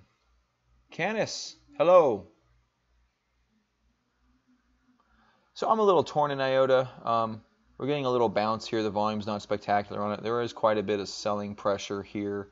I can't tell you how far it's going to go. The reason IOTA tanked on this particular bar, there was a news article out that they have a flaw in their security, that they wrote their own hashing. So I read a thread that a bunch of MIT people got together and did a review of IOTA, and they wrote from scratch their own hashing algorithm instead of using one that was already proven, and that proved to be a security risk. So this could be a thing. This could be a thing that could end up taking a while to wear off. But if they get that resolved, I mean, who knows? But trading action wise, if you have better opportunities, I would say you can reallocate that capital. Yeah, Cloakcoin. So we covered Cloakcoin a little bit because our buddy Frederick here called it 2 days ago. Him and I have been emailing back and forth, and he mentioned it to me. I failed to take a position because I suck and missed out on like 50%. Looks like we've topped here for the moment. We could be coming in here trying to put a bottom in, at least a short-term bottom. And yeah, it looks decent here. We'll see. But it looks good for Frederick because he's up like 60%.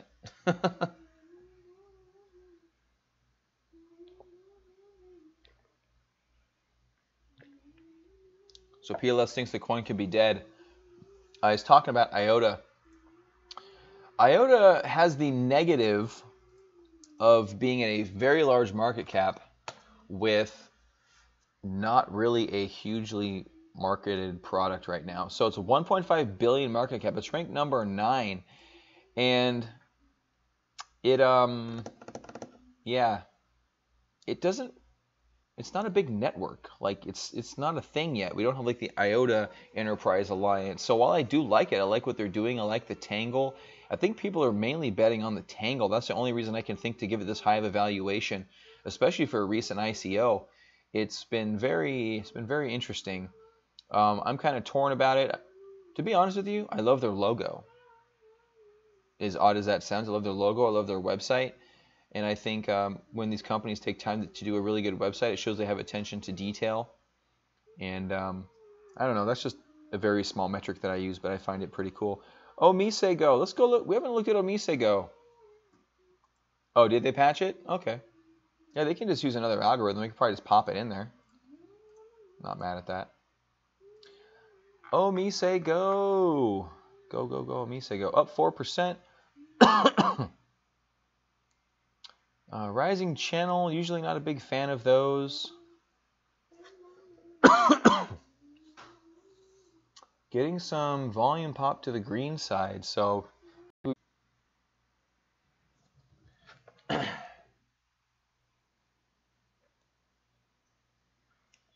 right, guys. Sorry, looks like I'm back online here. I've been kicked off. This is my second time for my OBS. I'm going to try to close down some of the things on my computer here.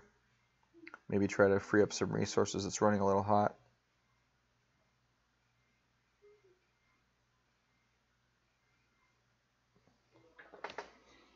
So let me put. I got a Bittrex session open. We'll keep that up. I'm back. Yes, I am. I'm trying not to go anywhere. I do need to keep my YouTube window open. I close down my text editor. I close out of my calculator on Windows. That thing takes a lot of resources. So I've got all these suspended. All right, hopefully I stay good now, guys. I closed down a bunch of stuff. Oh, you're just 50 tabs? Yeah, I've got 50 tabs in like 30 windows. This is light for me. This is light for me. At my work, I play a role where I do a lot of IT support. We typically build websites. Well, we do build websites. We're an application development company, and I'm the director of operations there. I also do basically tech support as well. So I always have tons of tabs open doing lots of things. All right.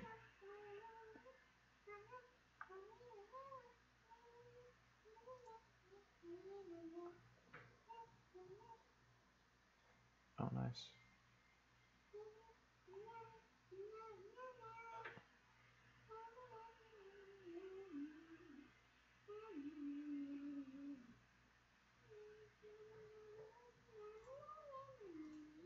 Sorry, guys. I'm just kind of poking around here.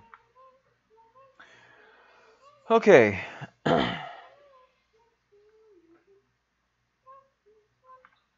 Yeah, no volume is good. Low volume in high areas is good. You want to see low volume. Low volume means that the buyers have stopped buying. They're looking to wait to see if sellers come in and sell into the market. So low volume is basically just retail investors just kind of taking some trades, basically us. And it's very healthy action. At some point, volume will come in, up or down. You never know. It's hard to tell exactly. And that will tell if it was a good decision or a bad decision. But that's with any investment. Or trade, I should say.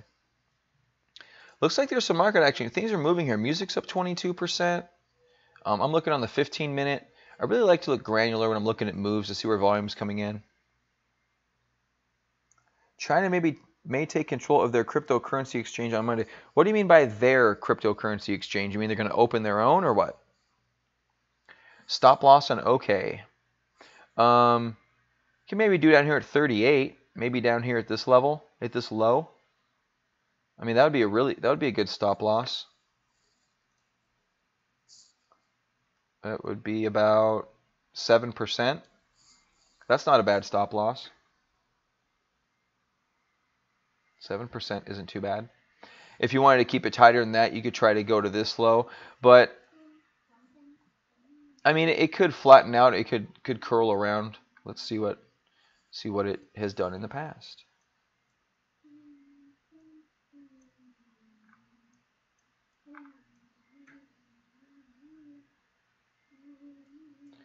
So this looks like it may be one of its larger consolidations that it's had, at least out of an initial move. This is kind of...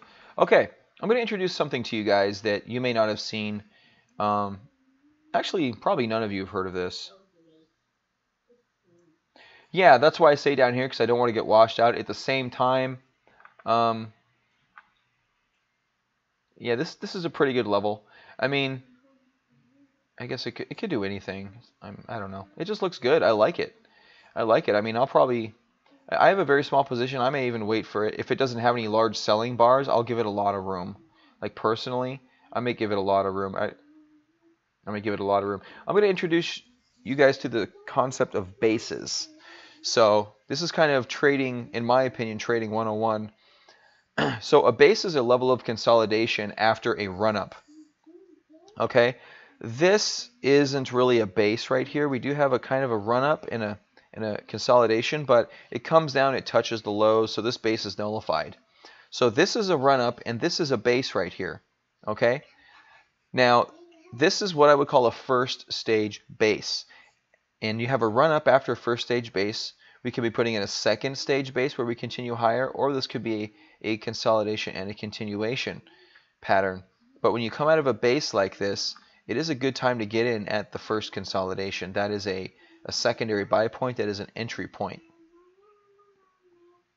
So if you look at Ethereum, let's go back to Ethereum and see what it's doing. Get back to the 4-hour chart. Let's look at bases in Ethereum. Let's go to the daily chart. Bases in Ethereum. Do I have this log?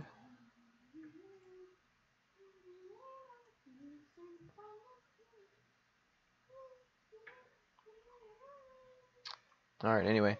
So we have a run up. Here's a first stage base in Ethereum. We came up and we have another base. This is actually called a base on base, where this sell-off is pretty constructive. It's not deep like this, and it just goes flat. So you can have a base on base, and base on bases are very powerful because they show accumulation. They show continued accumulation. So here's a base. Here's a base. So this is one stage. Here's a run-up. Here's a second stage base. Here's a run-up, and then we have a big washout. I wouldn't consider this a base. It doesn't have enough time on it. Not enough time, not enough time. And then we get into our large consolidation. So after first and second, actually this looks like this is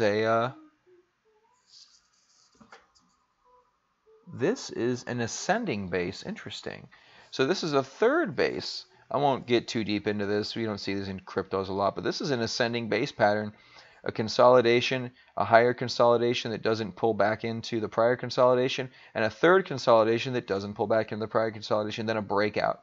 This is an ascending base. So 1, 2, 3 bases and we're done. In the stock market, you want to buy during the first and the second bases. And I'm looking to do something similar in cryptos. I have yet to formulate, to put this kind of into an action plan because the space works a little bit differently. But we're basically coming out of a first stage base here in OK Cash.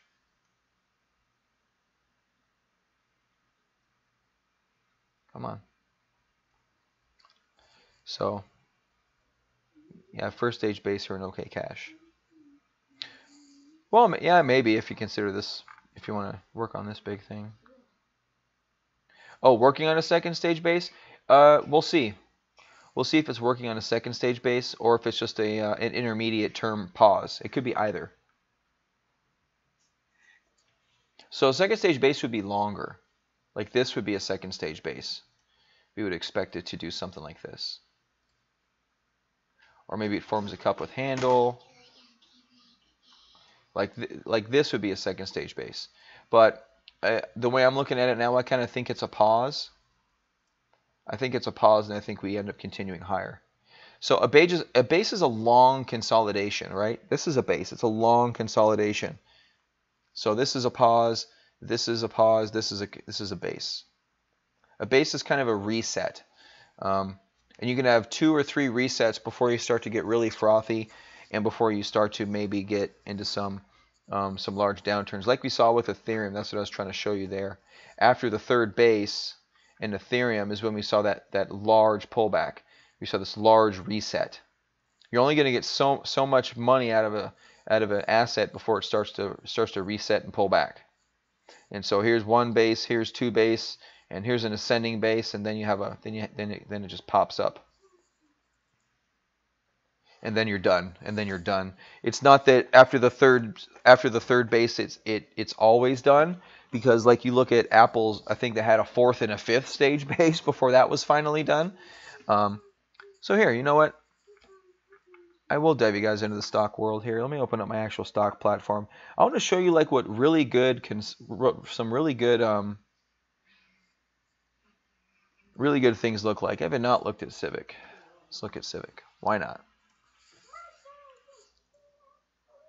Guys, if you're new to the channel here, I have my son with me, Ethan. Ethan, how are you doing in your game? Good. Good? Do you have your second floor yet? Yeah. You do? Are you on the second floor? Are you building your third floor? Working on it? I don't have my third floor yet. Not yet? Okay. Cloak. Oh no, Civic. Sorry guys, chatting with my son Ethan. Ethan will make an appearance in the streams from time to time. I pretty much stream from my living room here. I've got a fiance and 2 kids. So, a little bit about me. Yeah, Frederick, you're welcome. We need more people watching though. I gotta grow this channel. We gotta get people educated in this stuff. I mean, people watch some channels and I don't feel like they give a lot of educational value. Most don't. I've seen some that do a really good job. So Civic right here, I don't see a lot of volume popping in this. Doesn't look like it's going to move in the inner short-term future.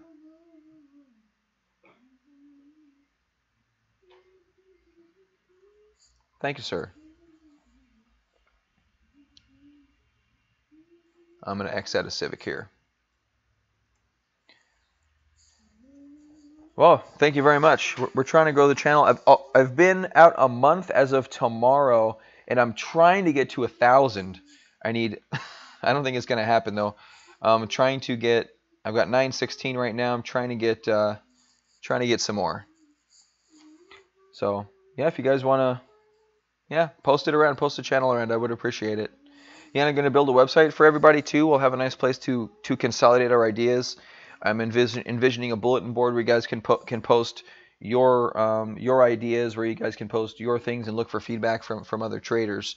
So I want to get something where it's a little more inclusive, so you can get some active feedback instead of me just talking to you about things, where you can actively get some feedback about how you're viewing the markets and see if it's a healthy view or if it's a flawed view. I'm going to look at music up 23% here.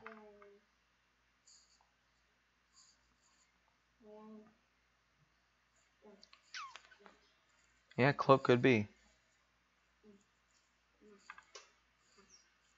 Yeah, thank you. I appreciate that. I will. If you guys like it, I'll keep doing it. I mean, if I get some good feedback that you guys are getting something out of it, and I get something out of it every time I do a video, it holds me accountable to myself. So, music coin's not bad here. Yeah, thanks, Dan. I appreciate it, buddy. You know, I need to get on Twitter.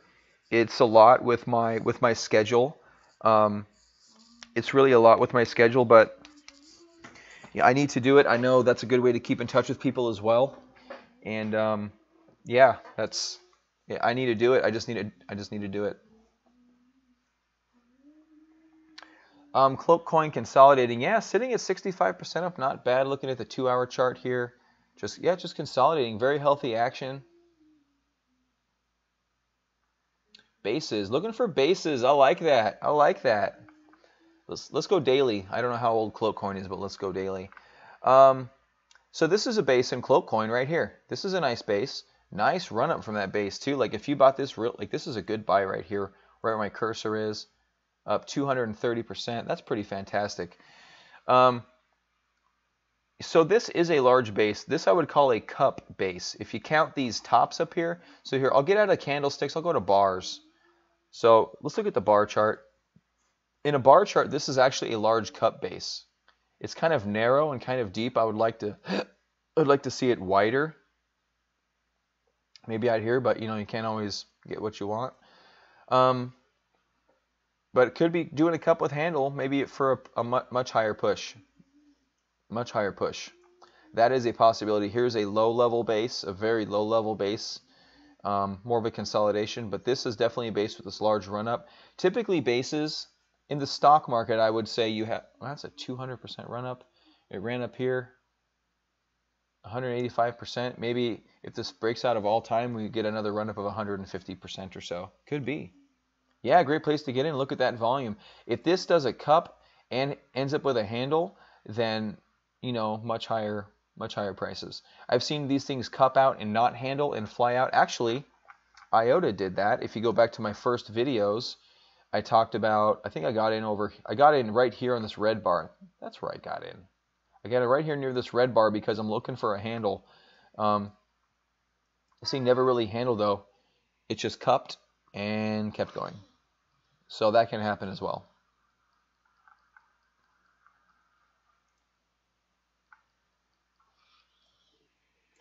Hold on, guys. My kid wants me for a second. Yes, Ethan. Hit exit or escape is that top left key. Okay, hit resume game. Can you see it? Let me see it. I'm not quite sure what to do here.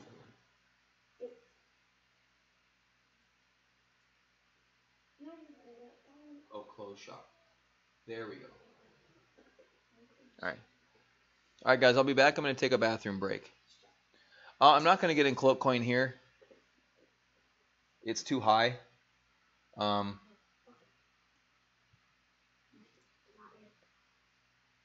Yeah, I'm going to do some more research in the coin. Yeah, I may do it. You never know.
All right, guys. Sorry. Back now. Thank you, Canis. I appreciate that. Needs a bigger team. You talking about Cloak, Frederick? Show us what a really good base looks like in the stock market. Yeah, let me, my software should be opening up. I have to log in.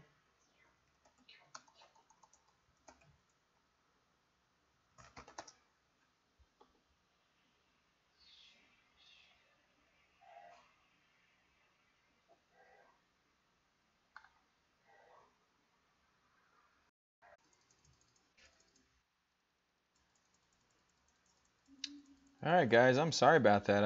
It just ends up, when I end up with a very high CPU process, it just kills my connection. All right, so here is some actual stock charts. And this works completely differently from the browser-based stuff, so bear with me. Why do I have this weird thing on here? Oh.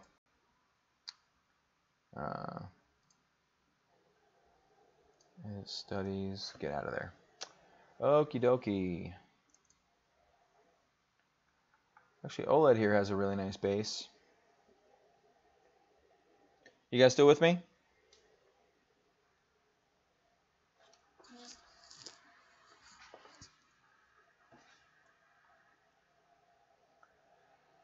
So let me go to the weekly. It's a little.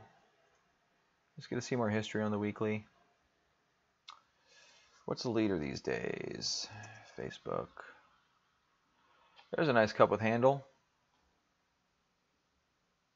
So here's a nice cup with handle on Facebook.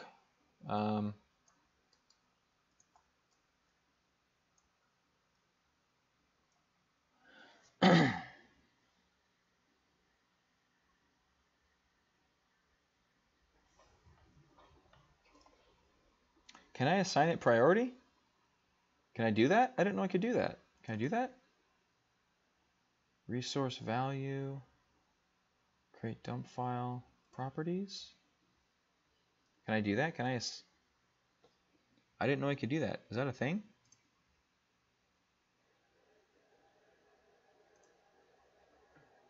I'm in Windows 10. So here's my task manager actually. Got OBS here. Do I just right click or something?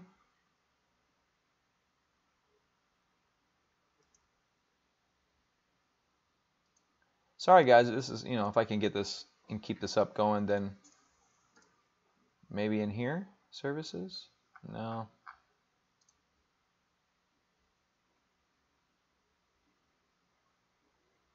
All right, well, Candace, if you can try to figure that out for me, I'll check that out. So here's a nice base in Facebook.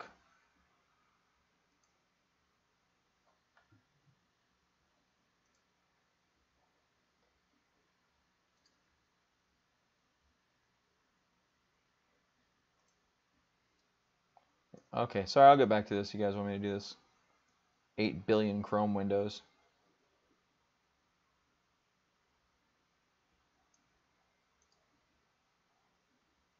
Oh, here we go.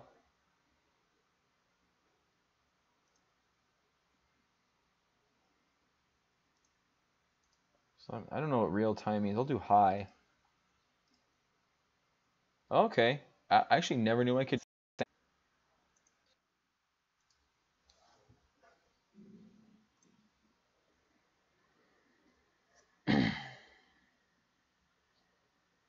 All right, I'm back again. I'm sorry, guys. I'm working on a laptop. We have a beast of a desktop, but the motherboard died. Otherwise, I'd be streaming from there. I closed down a bunch of applications. I only have two Chrome windows open, 5 tabs. So hopefully that takes a lot of process out of it. I'll make it quick here in this. This is what's killing it. Anyway, so a good proper base in a stock market would be up to a 33% retracement. This is only 15% retracement. And then you want to have at least a 7-week base. So 1, 2, 3, 4, 5, 6, 7, 8, 9, 10, 11. That's a pretty good one. And then you only need one down week. This is a weekly chart in the stock market. You only need one down week to make the handle in the cup, and then your breakout point would be there's actually 2 breakout points. You can, gosh, this looks horrible. You can actually draw a trend line across here, and that would be your entry, or you can enter across here, and then we proceeded to run up from there. So that's a good looking base. It's kind of a small one. Let's see. Apple kind of has just a legendary base making.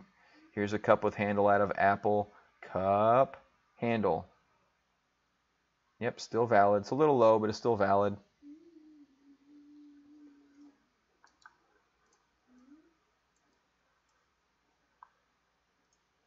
Let's go back to 10 years weekly. Here's a very low cup with a handle that ended up working out okay, but here's a low cup with a handle. See how these bars are very tight, very tightly coupled bars? Here's a coupled handle that failed. This one failed. See? This one failed. They do that. See if I can.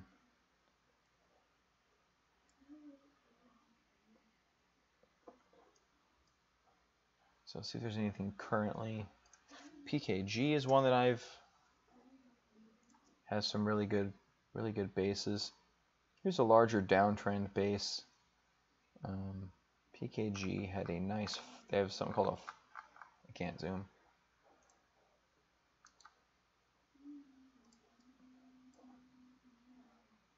Yeah. Yeah, sorry guys, just trying to. Oh, I know Tesla had one. Let's go to Tesla. Tesla had a nice cup with handle, which I bought. It had kind of a mini handle. It wasn't so much of a handle as it was on the daily. There was, so here's a cup. Here's the prior run up. Here's a cup.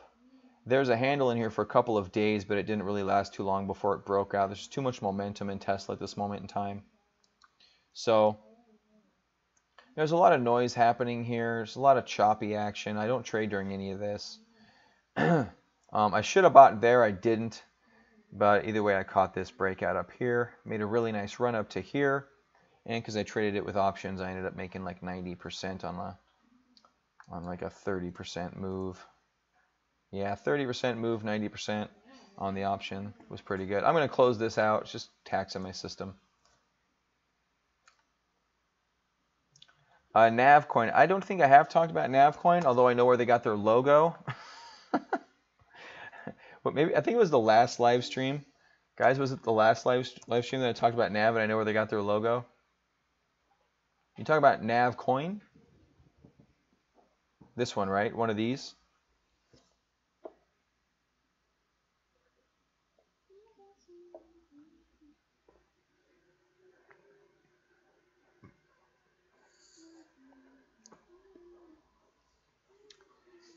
Yeah, you know, Dillman, you know.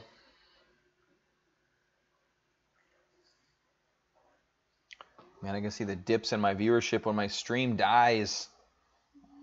Can't let that happen. I've closed everything down except for my windows here. I don't know if there's any other processes I can kill.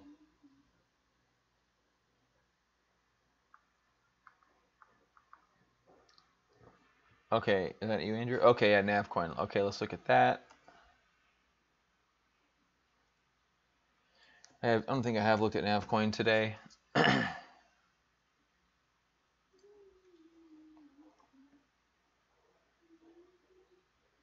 Navcoin, not a super bullish pattern here.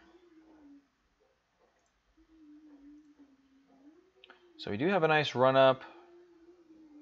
So if we're going off of our bases, we kind of have a big long base here,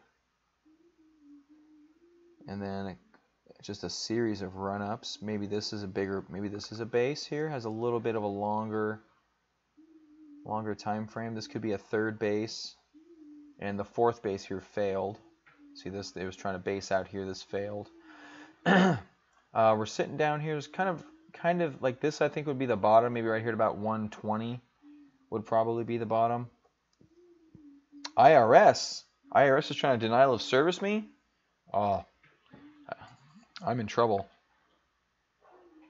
Yeah, so there's not a lot of positive action here. I see a top. I see it try to break out. It sold right off into it. You know, maybe if it can break above this 130, 132 level on some volume, maybe worth a shot. There's better coins out there. We just talked about OK. Has a very nice base and a breakout. Now we're consolidating here. And Cloak Coin we just talked about. We talked about Frederick. I may do a video on Cloak Coin. Would you mind, buddy? I'll give you credit in that one for sure. We did talk about Cloak Coin having a potential larger cup with cup base right here. First stage base. Maybe this is a second stage base. Yeah. So at least in the stock market, I don't know if this works in cryptos. If your base undercuts your previous base, it negates that base. So, and it would start the base recount over. So if this is base 1, if you consider this base 1, or if, I mean, I don't care if you consider this base 1, but I'm considering this base 1. Okay, comes up, pulls back. This actually doesn't undercut. If it does, it's by like, so what's the low here? 216.096.911. 219. So it didn't actually undercut it. So technically, this is a second stage base. I mean, it's a super deep pullback. Cryptos are, you know, in stocks, these bases are well defined. They're well defined. We've not talked about Komodo. Let's do that in a minute.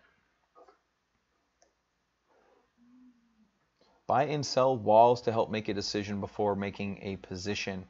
In terms of support and resistance levels, yes, if that's what you mean by a wall. So this is a pretty deep base. I mean, I kind of don't want to call it a cup or a cup with a handle, but it doesn't really have any other name. Doesn't really have any other name. But we are consolidating this move, a big spike up here towards all-time highs. Could double top. This could be a double top and it could just be done. It's really hard to tell. It's hard to tell. So have any of you guys noticed any difference since I switched from candlestick to bar charts? Just want some opinions on that. Let's look at Komodo in the meantime. Hey, and I clicked on the right one. Look at that. Komodo. Kind of had a run up and a first stage base and a run up and then a big consolidation, so negated all of this action. Kind of large volume happening since this bar over into here. This is a large selling bar. Looks like this is going to be quite a bit of a work off maybe of this movement. You like candlesticks more? You know, I grew up on bar charts. I switched to candlesticks just because it looks like that's what everyone's using. I've seen some other things that I may start doing. I tried it for a little while in stocks, but so you can do a bar chart, and what you can do is actually take the color out of the bars to eliminate bias. What's this color here? Let's do this for a minute.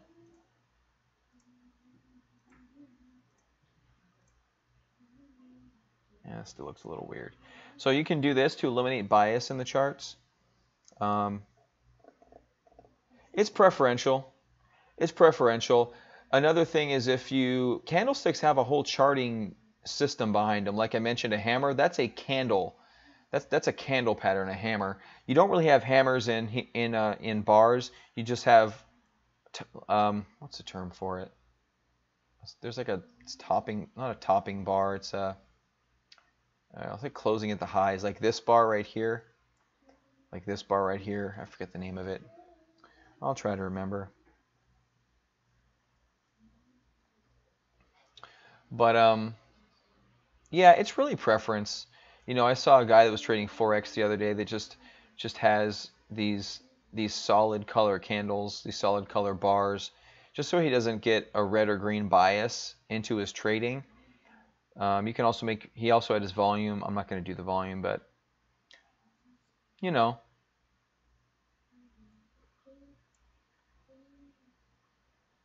Yeah, I think candles are okay. Candles give less weight to these pops like this. Candles give less weight to this movement.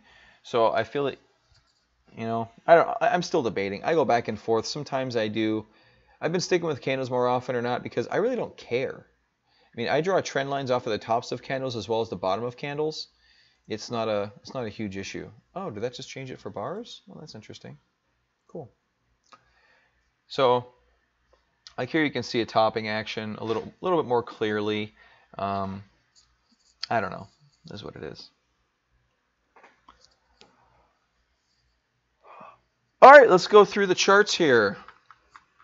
I think I'm going to call it quits in about 15 minutes, guys. I want to get working on the website, do some of those things. I love chatting with you guys, but I really need to focus my attention on building that website. I think you guys are going to like some of the functionality I'm going to put into it. In the beginning, it's not going to be as functional. It'll be more static information, along with some charts and some things of that nature. And I'll be blogging on there probably daily. And then eventually, I'm going to build into it some social aspects so you guys can communicate with each other and we can bounce ideas. That's really what it's all about. So how is Ethereum doing? Almost forgot about it. Hey, we have a little bull flag here. Little bull flag in Ethereum. Interesting. Double down in XMR.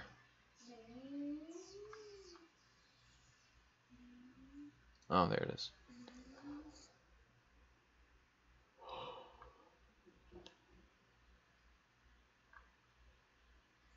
Are you in it? What's your are you in it in this level? Are you in it from a long time ago? What's your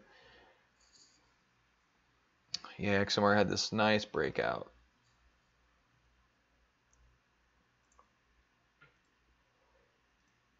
Nice breakout right there, guys. Kind of a cup with handle situation here. And a nice breakout, which I failed this one miserably. I didn't trade it at all. It's in a higher level consolidation. You can think of this, I think, as a second stage base at this point after 150% move. This would be forming a second stage base. So you could be buying it right here. Could be buying it right there. You tell me if you want to hold through that. That's up to you. If you want to double down, I'll leave that to you. I wouldn't at this stage. It's definitely consolidating. So bought it pretty high. I wouldn't double down. I wouldn't double down. If you want to nibble at it, maybe take about a half to quarter of what you want to put in there. You can layer into positions. When I traded this ADX coin, I was just, let's go into the 15 minutes. I was trading this like on the minute chart, guys. So I was playing it over here, I think, and I was just layering into it. I like bought here, but it was at 16 I bought into it. Oh yeah, we were in super low. Oh, here we go. We're at 15 minutes. Yeah, we were in over here. My buddy, we were looking at it right here, and I'm looking at this chart, and I'm like, you know what? It's at the bottom. It popped down. It came over here. It had a high consolidation. It's tromping upwards, and I nibbled at it. I nibbled at it like here and here and here and here and here, and then it broke out, and I was already in my full position at that point, and it just boom, it went. And so you can layer into those things. I just sold it over here. I actually just sold it for this OK coin, but. Oh, it tanked. Sell it all. So, you can layer into these positions. You don't have to have one or two buys. You can layer into them. If you like XMR in the long term, then you can go ahead. What'd you have? I don't know what you had, so don't tell me what you did. What'd you have for lunch? Really, you didn't know. I had a Lunchable. Oh, that was your lunch? Yeah. Oh.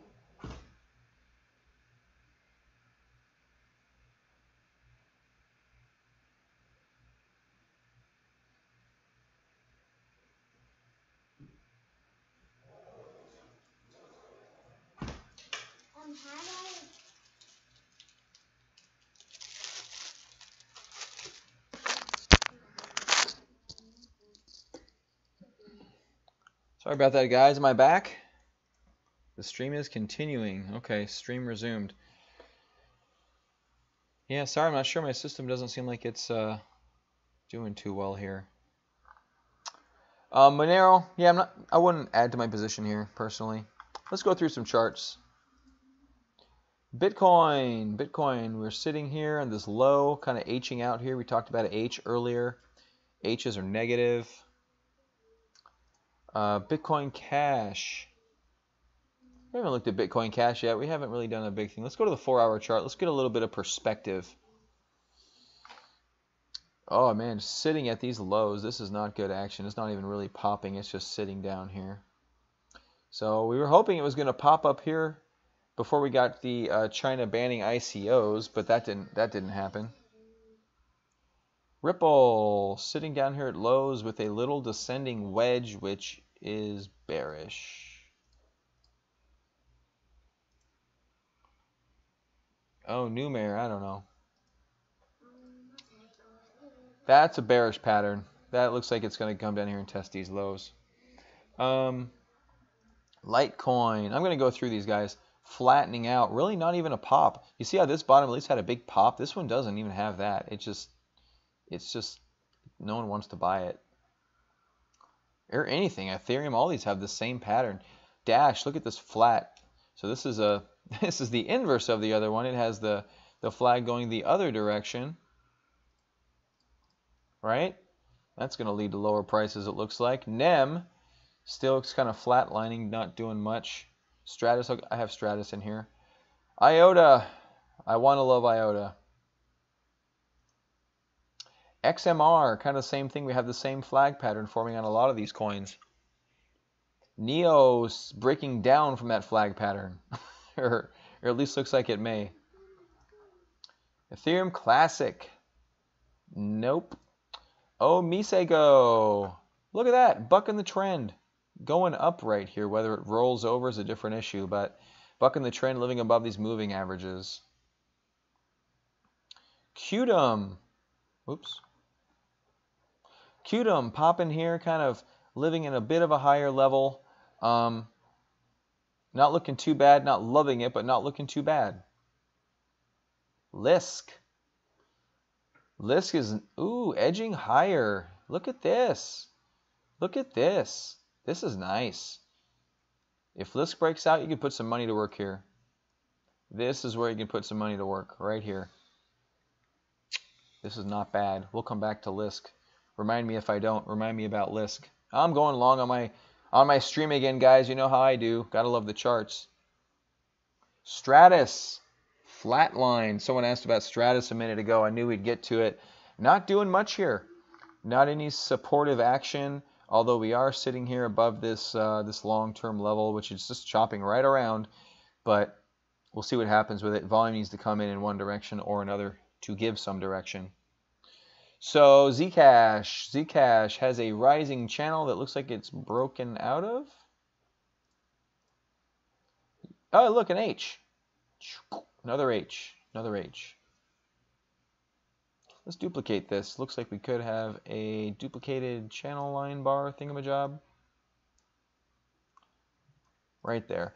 So just so you know, when I moved this, I was looking at this bar the entire time. This little this little bar here, I figured it would line up, and it does line up pretty nicely. These pops, you can kind of fade in and out of these trend lines.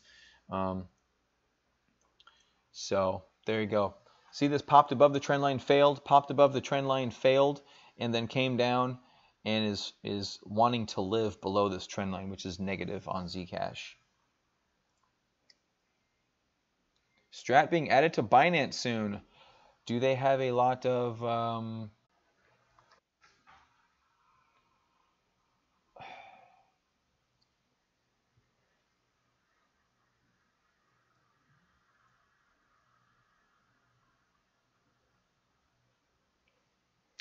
All right, guys. Sorry, I'm not quite sure what to do at this point. As far as the stream cutting out, I apologize. That's all I can do at this point. I don't really have another computer I have access to right now. It's not running too. I guess it's running hot, but it's my processor killing processes. So I'm gonna change the priority of my OBS to real time. Maybe that'll help a little bit. Let me cut my priority on Chrome.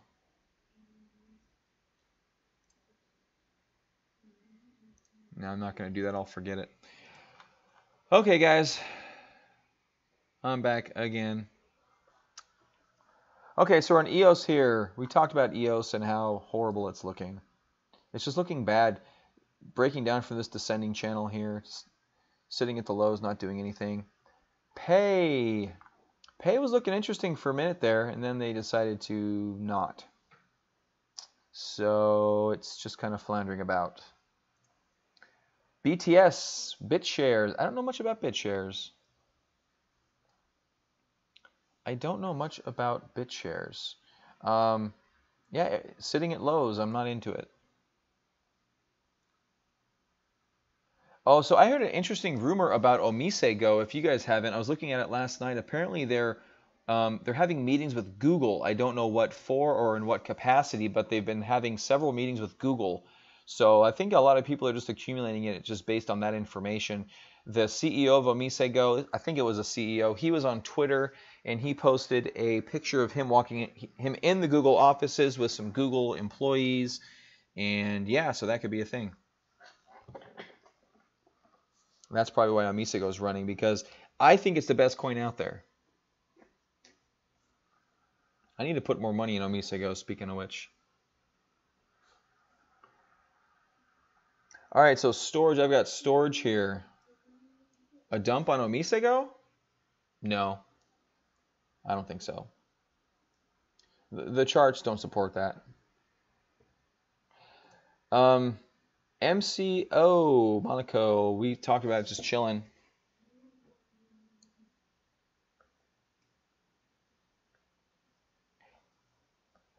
True. That's true. A lot of companies do work with Google. Yeah, it could just be good marketing. Either way. Well, only time will tell. Only time will tell. Santiment. I forget why I have Santiment up here. I don't even know what they do. I'm going to take them off of my list. Bye. Cannabis coin. I got a buddy who was trading it over here. Bye. This would be a good time for me to clear out my charts. Thank you. I wonder if I can get some... Ooh, Verge is interesting. Do I have a... You know, I'm actually on TradingView. I wonder if I can get some people from TradingView into the chat. That'd be kind of fun. Yeah, let me I need a link for my live stream. I don't know if I have one. Let me see if I can find it. Oh, here we go. Here's a link to the live stream. I'm going to chat on here saying I'm live streaming on YouTube.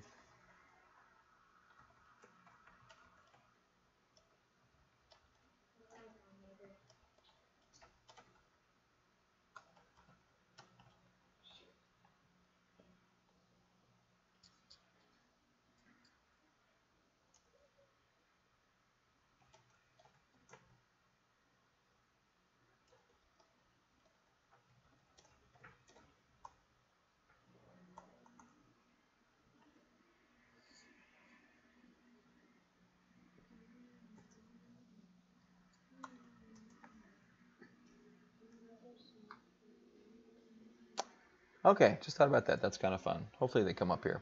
Not sure I have Verge on here. That Verge? That's Vergecoin. I thought I had Augur on here at one point. Oh, okay, so going here. Yeah, you can chat with me on TradingView. My handle is ILLCRX. I probably will change it to I probably will change it to Real Crypto at some point. So, all right, we'll do that. Let's do Augur.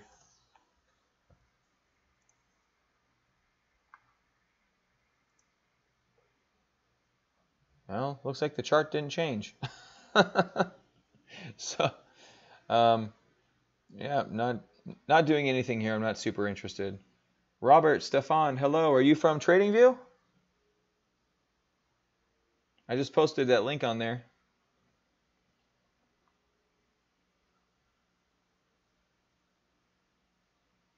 NMR. Someone mentioned, oh, Verge coin. Verge dollar. I think I got Verge here. Hey, nice to meet you, Robert. Yeah, so Verge looks like it had a pretty large kind of a cup with a handle here. Broke out of it. It's kind of consolidating. It's pointing a little low for me for just breaking out of a large base. I'd like it to move. It probably got caught up in the sell-off though. In terms of volume, we have low volume. Actually, it's been a low volume breakout. So it looks like we had a large pop here to kind of get us going a little bit. Actually, that wasn't even where we got going. This is where we got going, and it's just been very, very quiet since. Very interesting. Yeah, it could go higher, it could pop higher. I don't think it's going to super run though. So I'm kind of trained to look for coins that are just really running. Metal coin in the upswing. Yeah, it looks like we're caught in a nice upward channel here. This is interesting. Let's take a look at this. This kind of looks like Litecoin did a little bit ago. So let's just kind of maybe bring it back here, maybe. This metal is running? Which metal?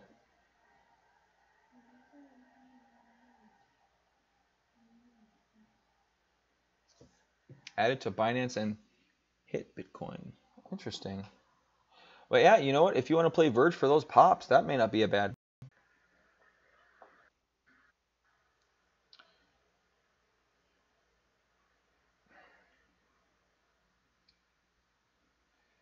Yeah, so Neo had this. Sorry guys, I'm getting disconnected. I'm gonna try to keep it easy on my charts here. Yes, the recordings are available on YouTube. Yeah, subscribe to the channel, get the alerts. I do put a video out once or twice a day, sometimes more if the market's moving. So do the alerts so you actually get to see the most up-to-date video. So yeah, Neo had this pop. They got added to Bittrex, and they had this 50% pop.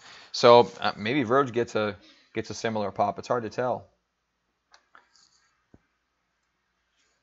I need to keep my chart movements down. I think that's what's killing my my computer.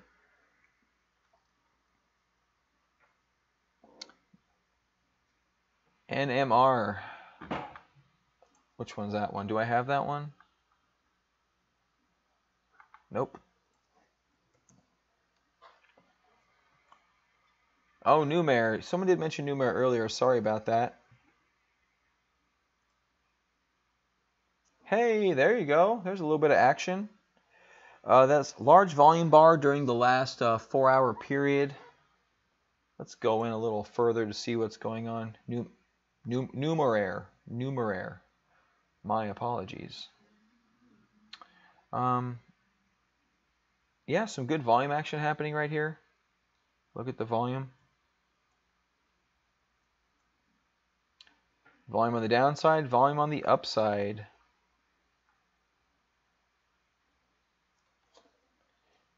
Yep, not bad. It's a little too weird for me. I like clean breakouts. That's why I got in that other one. Okay. I actually bought an okay here a little bit earlier live with everyone. Actually, kind of there at the high. You know, it is what it is. But break out of this long consolidation to the upside. So now we're just kind of chopping around here. You mentioned going back to metal. Someone mentioned going back to metal. That's the 15-minute chart. Let me go to the 2-hour chart. Yeah, so metal. I'm sorry, I never finished talking about this. Metal is stuck in this upward channel here, which is kind of nice. Support here, some support here. You can maybe try to move this up if you want to, maybe to here. I mean, yeah, I'd probably call it right there. So we're stuck right in the middle of this channel. It can move anywhere in this channel almost at any time until it breaks to the upside, in which case it's been sold off several times, or to the downside, in which case it may consolidate and come back in. So I would actually trade metal at these extremes at this point in time until it breaks out like Litecoin did. Ion. That's not what I wanted. I'm going to end up with a million symbols in here before the time we're done, guys. As also for you newcomers, I'm joined here by my son Ethan, who's next to me playing his video game. He's been waiting for Saturday so he can play his game and finish it. Right, Ethan? Mm-hmm. How are you doing? Do you have your 3rd floor yet? Yes. You do? Yes. My goodness, he's playing Roblox, fellas. He's playing Roblox. I'm looking at it. It looks great. Look it. Are you going to get a ceiling on it?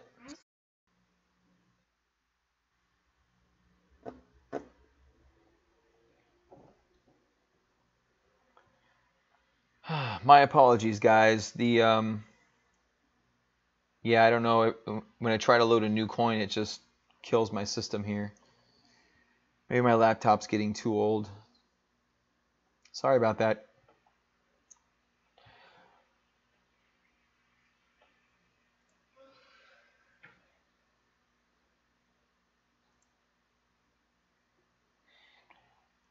I don't think a reboot's going to do it. I guess I can go through here and kill some apps, but I don't have much running. I've got NVIDIA, but I need that. I've got a bunch of Google Chrome stuff. Oh, I got storage. I can kill my storage.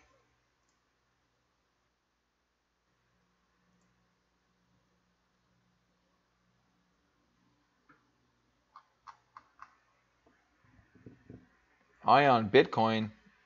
I don't care about that. A chart's a chart. Ion's running or it's not. So yeah, no, I actually use US dollar for most things. It's a bit more.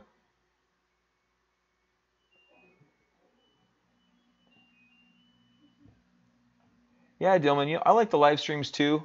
It's kind of hard for me when I get home at the end of the day to do them. I got like 3 hours with my kids, and I need to give them a bunch of attention. I got a 3 and a 6-year-old, and they're only young once, right, Ethan? Mm-hmm.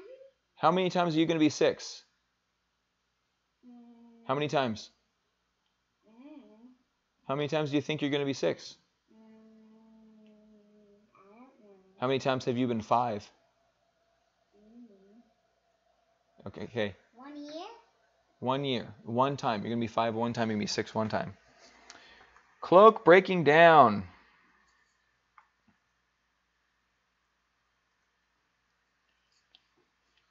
Yeah, so we're getting our cup with handle here or something like that. But yeah, that was a nice run ahead, Frederick. It's going to need a nice consolidation, buddy. You hit that on the head. Are you still holding everything? I try. I try to be a good dad. Ethan, am I a good dad? Yeah. He says yes, but he's biased. He says yes, but he's biased. Yeah, good. Yeah, I'd hold it. You've got it in a good basis down here. What's your cost basis down here? Like 750 or something?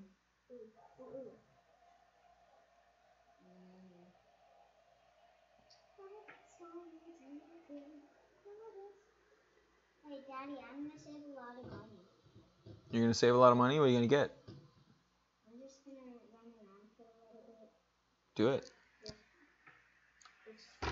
Around 7? Yeah, there you go. That's good. So you're up give or take 50% here. That's nice.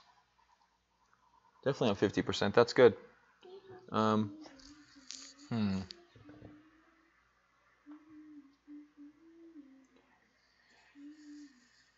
You know, Frederick, you got to go with your instinct, buddy. I mean, oh, money transfer. That's what it is. Yeah. It's really hard moving money around crypto space, man. They're really worried about fraud, and I kind of get it, but at the same time, it's a pain in the butt for us traders.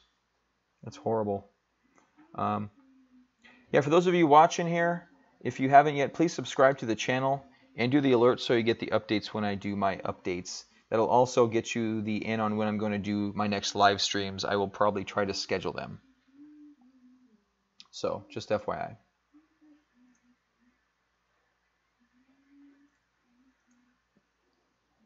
Ooh, Lisk. No one reminded me about Lisk. Why didn't you remind me about Lisk? We were going to go back to it. Lisk is sitting right. I'm liking Lisk here. Really liking Lisk, really enjoying it, wanting it to break out at some point. It's sitting up here in its high-level consolidation. But it also has the symmetrical triangle, which it can also play into as well.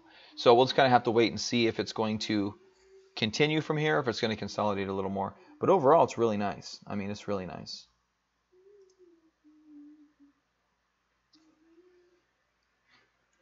Yeah, Bitcoin, I'll do Bitcoin. A Telegram group, yeah, we can do Telegrams. Telegrams are dope. Bitcoin. I'm on the 4-hour chart. Kind of looking like Ethereum.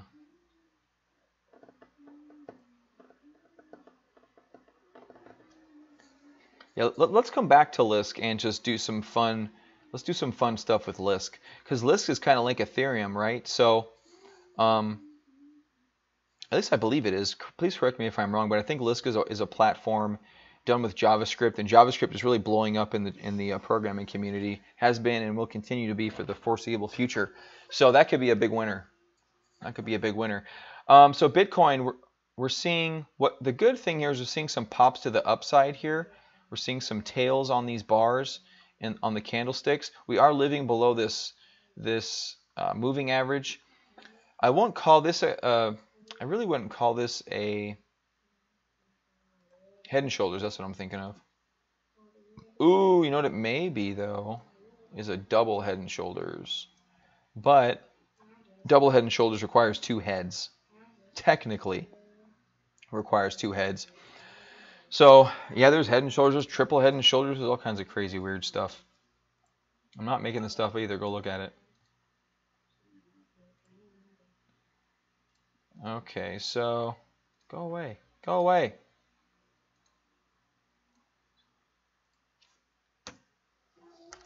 Come on. Sorry, guys, I'm a chart geek. I'm trying to clean up my charts here. Anyway, so I drew this trend line here. This is kind of, I won't call it the neckline because I don't really believe this is a multiple head and shoulders pattern. Let's just say it is and just have some fun with this. Just for fun, not calling doom and gloom, but just for fun.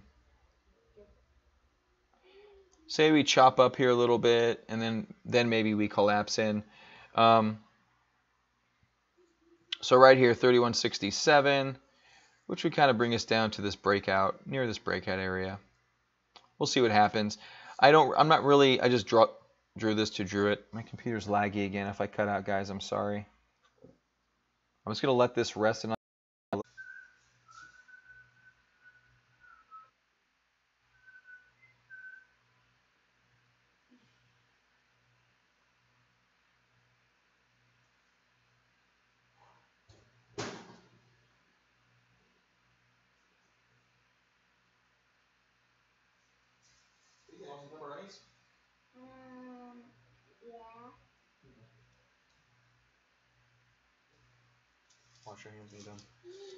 Hey guys, I can't tell if this is cutting out or not. Anyway, it looks like I'm back. Hard to tell. I'm gonna go cook some food real quick. I'll be back very shortly. Just putting something in the microwave.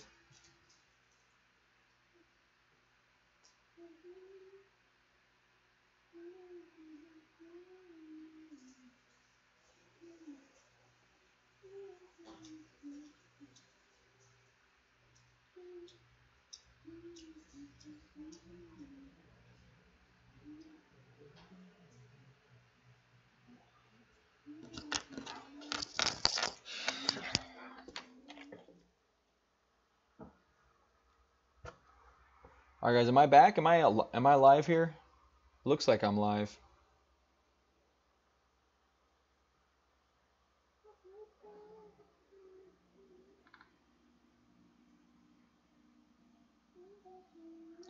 Yeah, I think I'm back. All right, guys, I'm going to call it a day. This has been kind of a choppy stream. Sorry about that. It's a pain in the butt. It's a pain in the butt.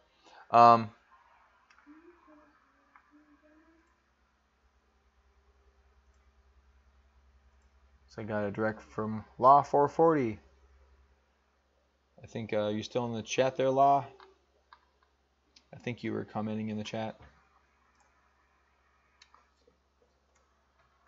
Hello. Yeah, I think I may get out of here. The computer's just getting kind of weird on me. And I also want to get working on my website so we can have some records of communications and all kinds of stuff. It's going to be fun. It's going to be fun. So, yeah, that's that. Any last minute questions, comments, concerns? Have your friends subscribe if you haven't subscribed yet. Go ahead and do that. We'll try to make this a normal thing. I just had some spare time today. Yeah, it's not about the viewers, Frederick. I mean, that helps a little bit, but it, my computer, we're cutting out like every 10 minutes now. I just don't think it's going to, my computer's not doing so hot. I'll try another stream tomorrow. I'll give it a shot. We'll see what happens. My girlfriend's got it. My fiance's got a computer that maybe I can borrow, but it's her work computer. She seems kind of finicky in letting me touch it. Bitcoin forecast down, Ethereum forecast down. A lot of other forecasts are down. As far as the time frame, I mean, somewhere in here, I think we're going to end up going lower. This isn't a forecast bar here. I was just playing around.